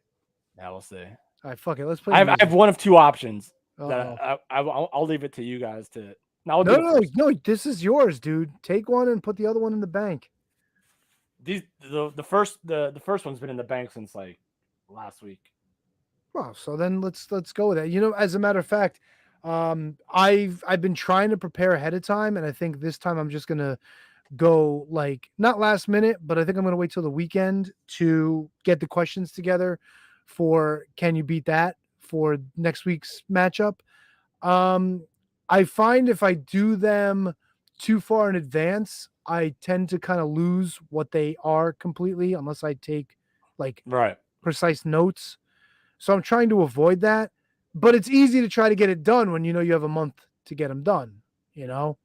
Gotcha. And then plus it also helps with trying to come up with topics because let's face facts, you know, like some of them are just walk in the park and I don't want to be walking the park, but you know, the past couple of matchups, I've had some fucking humdingers where people were like, holy shit, Tony, why are you pulling these difficult questions? So I also don't want to be on that end of the spectrum unless it's a tiebreaker. Because then at that point, it's like, you know, fucking balls out or go home, you know? So the next one, according to the committee, is Christian Rocco versus the Rogue. Taking on the Rogue, yes. Nice. Yes. That's a main event, and that sells out any building in the world. Yeah, so Kevin Rogue is still our reigning champion. He might be 49 days in now. And then next week, brilliant. His next defense. Yeah, so I do. You know what, Tony? Can I touch on something real quick while we wait for Matt to come back? Sure. I watched a little bit of the Impact. Okay. And I just want to say, go out of your way to watch when Luke Gallows and Carl Anderson show up to Sandy Fork, Delaware. I heard about the chicken farm of the Briscoes. Absolutely awesome. I heard about this. Does it turn into a brawl or is it just It turns into a brawl, and they're on location stuff. I know Borash isn't there anymore, but they did something similar with Mickey James and Deonna Purrazzo, where they just like fought in a farm somewhere. That's pretty awesome. No, that was really good. But they did this for like they were just like showing up. Like Luke Gallows is trying to wrangle a chicken. Like so this was a friendly thing. This wasn't like anything that no, it wasn't friendly at all. Because at Slammiversary, the Good Brothers are trying to get back their Impact Championship tag team championships from the Briscoes. So it was far from friendly. They just showed up, but the farm is so big. There's so many acres. Acreage. Yeah, acreage. Is acreage a word? Yeah. All right. Absolutely. So they didn't see them. They tried to fight their dad, and then the Briscoes came in with the biggest like 2x4 you could ever see, and then all hell broke loose with the Briscoes and Gallows and Anderson. So if you watch anything from Impact, watch that, and also watch that the new digital media champion is my dear good close personal friend Brian Myers. No wonder he didn't show up at NWA. Yeah, he was handed, deservedly so, that championship from Matt Cardona. So, good for him. Matt, we touched on Impact just a little bit while you were dealing with your stuff. All good, brothers. All good. We got a big pay-per-view this weekend. That's right. Slammiversary. More picks, Tony. Josh Alexander defends the title against Eric Young. Oh, fuck. The Queen of the Mountain match. Tasha Steelz defends against Deonna Purrazzo, Chelsea Green, Mia Yim, and Jordan Grace. Mia Yim. The Ultimate X match. Ace Austin defends against Mike Bailey, Kenny King, Trey Miguel, Jack Evans, and Alex Zane. Why so many people? Just defending Ultimate X, Ultimate X, man. Come on. Know your history. No. Fuck no. Oh, did you guess who the other two were? Hey. Who's Moose working? Hey. Sammy Callahan in a Monsters Ball match. Hey, this is Moose. Moose, are you a monster? Shining the Wizards. That's right, you are. The Briscoes against the Good Brothers for the tag titles. Hey, The Influence will defend their the Impact Knockouts Championships against Taya Valkyrie and Rosemary. hey, Yeah, they had a weird little standoff on the old Impact. Your Hey. Impact Digital Media Champion, Rich Swann. Don't be fooled by the belt gimmick. No. He's the champion. He beat No. Matt Cardona. Nope. I refuse to believe it. Defends hey. the title against Kevin's dear good friend Brian Myers, so we know who Kevin- Correct. Ding. And then Honor No More takes on Impact Originals, Alex Shelley, Chris Sabin, Frankie Kazarian, and 2 wrestlers to be announced. I think Heath tried to angle his way into that match, but he's certainly not an Impact original. Fuck. You know what we forgot to do with Trevor Murdoch? What? I won. You forgot. You, had 15 you only had 15 minutes, man. I won. I worked in Booger Eater, so Yeah, thanks. No, that was more no important. problem. Your other 2 gentlemen to hold all those titles. Oh, we guessed Kenta Kobashi. No. We guessed Misawa? Vader. No. Okay. No, fuck no. You're So not who going was to it? All right, who was it? Dark Gun. Yoshihiro Takayama Nope. and Kensuke Sasaki. Sasaki. Kensuke Sasaki is someone that I could have got. Also, on that note, it was great to see Hiroshi Tenzan. I love Tenzan. Who doesn't? I won. That's right. Even though he lost, he took the fall. Got submitted to the full Nelson, baby. That's right. Love me some Tenzan. NWO Japan. Can we play games? Can we play games? Can we please play games? Can we do top 5? I want to make sure I got everything. Jeff Hardy's a drunk. He got arrested again. There you go. Tony. That's everything. What the fuck was that? I hit the mic. That's Happens. sad, man. The Jeff Hardy shit is sad. It Somebody stinks. somebody said he blew a .29. We're talking Sunny territory at that point. Well, here's the thing. I don't care. Like, I don't mind that he's a struggling addict, but don't get behind the wheel. There's no difference between Jeff Hardy and Sonny at this point, except the fact that Jeff Hardy didn't kill somebody. That's the only that's difference. a big difference. But yeah, you're No, absolutely right. you know what I mean. No, I'm not I trying to get it. downplay the significance. No, I But get Jeff it. Hardy is someone that needs to either stop doing what he's doing or just get off the road and never get into a car ever again. So it makes me wonder, with all the shit that happened with WWE with his release, how much of that was bullshit? How much of that were they onto something when they thought that he was under the influence? You know, it Probably makes you look. they Truth or probably not, were onto something. it makes you wonder. It just makes you wonder. And Yeah, it's Kate, sad. I understand what you're saying, but at the rate that Jeff Hardy's going, You got to read it because there's people. who aren't I mean, a homicide is a big diff. I get that, but at the rate Jeff Hardy's racking up DUIs, I mean, law of averages. Yeah, it's unfortunate. Kevin's right on both counts. And listen, It's not the same, but it's the same. Listen, I've been there, but now, like, and Matt, you know, I won't go anywhere if I know I'm gonna have a drink or two without Ubering. I Uber everywhere, and I don't have Jeff Hardy money. Like, I Uber everywhere if I know I'm going to be drinking. Everywhere. There's no reason not to. Do you Uber your way out of the shower into your bedroom? Yes, I call an Uber, and a micro machine comes into the A micro machine. or a remote controlled car comes into the car, and then I step on it, and it takes me out. A Segway, if you will. Kevin squats down on a fucking RC car. That's right. The, Remember those remote controlled cars Yeah, back then? yeah. The Gordon Post said at least Jeff didn't kill someone. Yeah. That's all great and fun, but when Until he does. yeah, when is it like, oh, at least he didn't do it, and then it happens, and it's like, oh well, we should have known. Like, and he's fucking Jeff Hardy. Why are you driving? Exactly. It's 2022, bro. Because he doesn't think he has a problem. That's the thing. When you're an addict, until you Look, hit your it's one bottom. thing to not think you have a problem, but if you've had a bunch of drinks, like. Yeah, but that's the problem. When he's drunk, he's like, I'm fine. I no problems. I got this. I can get home. Cameron, North Warner Carolina. Media's told AEW to stop promoting everything with Jeff Hardy in it. So the ladder match is off for Wednesday night, or at least The whole Hardy match? The Hardy Boys are out of it, and they don't know who they're going to put in it. Phoenix They've and stopped promoting it. Put in Phoenix and Why Penta are they having a ladder match? for Is this the for the titles? It's a Road Rager, right? Oh God, that's Yeah. a terrible name now in hindsight, but Road Rager is the big Dynamite coming up. Should be great, even without the Hardys. I'm ready. And, Oh boy. guess what?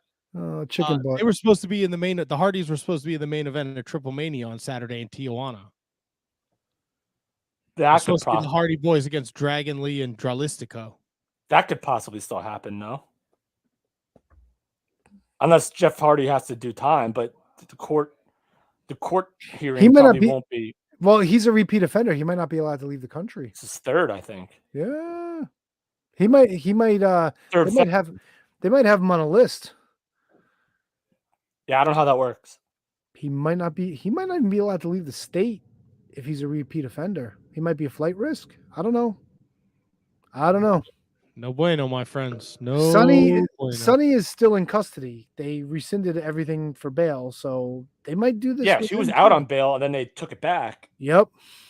And Oh then yeah. She did file a motion to dismiss the civil suit Yeah, well, because she said that the attorney or whoever was representing the family had no legal tact to whatever legal mumbo jumbo that Tony knows. yeah, well, you got to make those arguments. Like you Oh, always you have make the to arguments. for yourself. Yeah, so I'm not defending her, but It's like in certain states, if you don't plead an amount when you sue someone, you're not allowed. Like your filing fails. So like Yeah. New York, if you file even in a motor vehicle case, and the most you're going to get is say $5,000, you still put $10 million in the paperwork. You're never going to get $10 million. Yep. But you put that in there so it covers you. So then if they come back and say, hey, like 4 million or whatever, like I know that doesn't necessarily happen. So like say you trust go me, in Tony, there. my friend Sarah, my late friend Sarah, she does this. She does mediation for these types of cases. Yeah. And they have a bank where they could say, this is what we're gonna, and these are like legit, like serious type shit. Yeah. So you have what you can get and you hope that it comes down. Yeah, so if you go to court and you say like we're going to sue you for $5,000, then your case winds up being worth 25 or 30,000 because you had to get surgery. Now you fucked yourself. Okay. Now you got to hope the court's going to allow you to refile. You know? Yeah, it stinks. Being an addict stinks, but making good decisions should not. Yeah, stink. but dude, look. I mean, look around Tony. you. I mean, I know. Trust me, I get it. I used to do it on the daily when I was a bartender, and I never in like 5 years I haven't done it since. So it's because you grew up. Yeah. You realized that you were making mistakes, and that's the kind of point that most people get to, but some folks don't. Yep. Some folks just don't. So can we please have fun? Can we have fun? Can we do something fun? Yeah, I mean, you brought up the topic. I understand because I just wanted to get it out of the way, but never mind. I mean, I wasn't gonna bring it up at all because it's sad. Yeah. Well, I mean, we're a wrestling podcast. We have to bring up, wrestling news. That's what we do. No, That's fair enough too. whatever. Oh baby, it is top 5 time. KJG's top 5. And this is going to come out of left field because we didn't talk about anything that this man did tonight. But I created this list last week after my going home, which was John Cena returning to the WWE coming up in a couple weeks. And because I compiled my top 5 John Cena favorite wrestling moments. So I know it's completely out of left field, but I had this in the bank, so we got to do it. Top 5 moments, not matches. So is this like fucking? It could be anything. It could be all of the above. All of it. Top 5 John Cena memories. I guess memories is a better term. Wow. It encompasses a lot. I got 2 that I thought of right off the bat outside the box, and I know that I'm probably gonna fucking be goose egg on both. Well, of them. Tony, if you already have the wheels turning, throw one out. I'm gonna go with a fun one. When John Cena smacked Stephanie McMahon on the ass. No. Yeah, I tried. Matt, Well, what you got? Cena and Punk at Money in the Bank. No, that's a good one, but no. How about Cena stealing Eddie Guerrero's lowrider? It's a great one, but no. This might have been a bad choice. Cena's debut against Kurt Angle. Hey, Tony! Matt, that comes in at a healthy number 5. Correct. Ding. A debut versus Kurt Angle with, I also included the Undertaker handshake. Ruthless aggression. Baby. Oh, that could have been 2 moments, dude. No, it's the same. It's the same show. Huh. How about John Cena winning his first U.S. title against the Big Show at Mania? I thought about that. Oh! Because I was there for it. WrestleMania 20. I was in the house. But I love some of these more than that. Okay, fair enough. Matt's thinking. I'll give you this. All right, so I'll give you a No, hint. no, don't give us hints. Oh, no, Don't it's give us fine. hints. Because I just don't Don't Okay, give no, us hints. How about, so Kate brought up the open challenge. I'm thinking the match that he had with Kevin Owens. Kevin Owens' debut. No, it's a good one. And then listen, John Cena's had a lot of moments, but that's not it. Huh.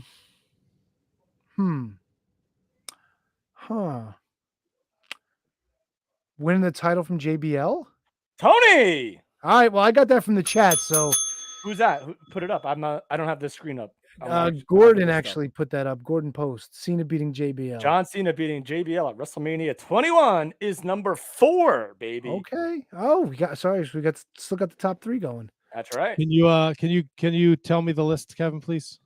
So number 5 is the debut versus Kurt Angle with the Undertaker handshake. And number 4 is he wins his first WWE championship, skyrockets himself to superstardom at WrestleMania 21, I believe it was. Yeah, I think it was 21. Is it him at WrestleMania when he has the seat and he runs? No. Back to wrestle the Undertaker. No. I will tell you this. I'll give you one hint because I think you'll need this one.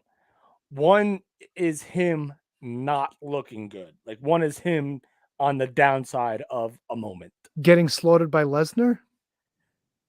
Bell, Tony. Yeah, you gave that one away. I didn't think that would be that clear because there's a lot of stuff with Rock and there's a lot of stuff with. Yeah, but he got slaughtered by Lesnar. Yeah, Brock Lesnar returning after that WrestleMania where John Cena wanted to call out The Rock, but Brock Lesnar showed up and Brock Lesnar F5'd him to the moon. Brock Lesnar's first appearance in a very long time in WWE. So we're down to 2-1. Tony, you're guessing in order. You guys are guessing in order. Well, what else with Cena? Matt looks like he's got something. Matt, go for it. I don't have the. I don't think I do. Matt is stupefied. Cena and Edge at No, when Edge cashes in on him. No, when Cena beats him in Toronto. F5 off the ladder. No. FU, whatever the fuck they call it. F5. F this. F5 off you. Huh. Dude, these are two like. I think these are probably like. Cena and Batista falling out of the ring at the Royal Rumble. Great guess, but no. If I could take it back, I'd put that one on there. God damn, pal. Yeah. Fucking duck walking Vince. I think Wow. I think you guys are missing like the two like. Is the Thugonomics? What? Him rapping? Does that count for anything? This is an old. What like no? That's like an old That's man. like 6,000 moments. Was he doing the rapping? Was that the one? Kevin, the Come rap. on, Matt. You guys are missing a really awesome one. Oh, losing to Kevin Federline. No, that's not it at all. Like, and all right. So here's a hint. we kind of talked about it a little bit earlier. We talked about. We brushed on it. Mm-hmm. Little paintbrush action on there. John Cena dressing like Vanilla Ice at the Halloween party. No, that's a great one, but no. Dude, I've gotten so many great No, ones. what do you want? He's had a lot of fun moments. I understand. Cena at one night stand. Another good one, but no. Oh, fuck. Come on, these two are like they get played a lot. And John Cena winning the tag belts with Dave Otunga. Otunga Bunga? Huh? No, Like, sorry, what do you mean Otunga Bunga played is not cameoing on this list. Oh boy. Come on, these are like two like the number one is the one that we brushed on, and it's epic to me. Wow, like the tree said to the lumberjack, I'm stumped. Epic John Cena moment. What are we missing? In our are we running late? Should I drop a couple more hints or what? John Cena beating The Rock? Nah. John Cena hosting Saturday Night Live? No, it's not. No, come on. Did John Cena give the FU to multiple people at the same time, like one person on top of the other person? No, it's not. One of the moments happened in our very own backyard. John Cena refereed Miko Maestro and Tombstone Jesus in Matt's yard. That's right. In Matt's yard. Yep. Booked by Miko himself. Come on. You guys, Matt, you should know this. Both of you guys should know this. Number one, anyway. Number two, I could possibly give you a pass, but I don't think I could either. Is this true? Did John Cena win the 92 Royal Rumble? That's right. That's right. That's not on the list, though. Are you talking about the Hell in the Cell against Orton? No. Is that the Prudential Center? That was at the Rock, right?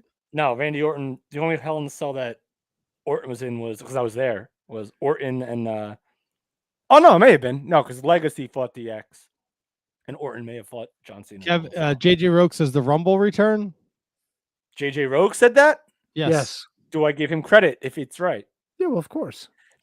JJ Rogue, boom, nailed it. That's number one. We talked about it before when we talked about Cody Rhodes' injury.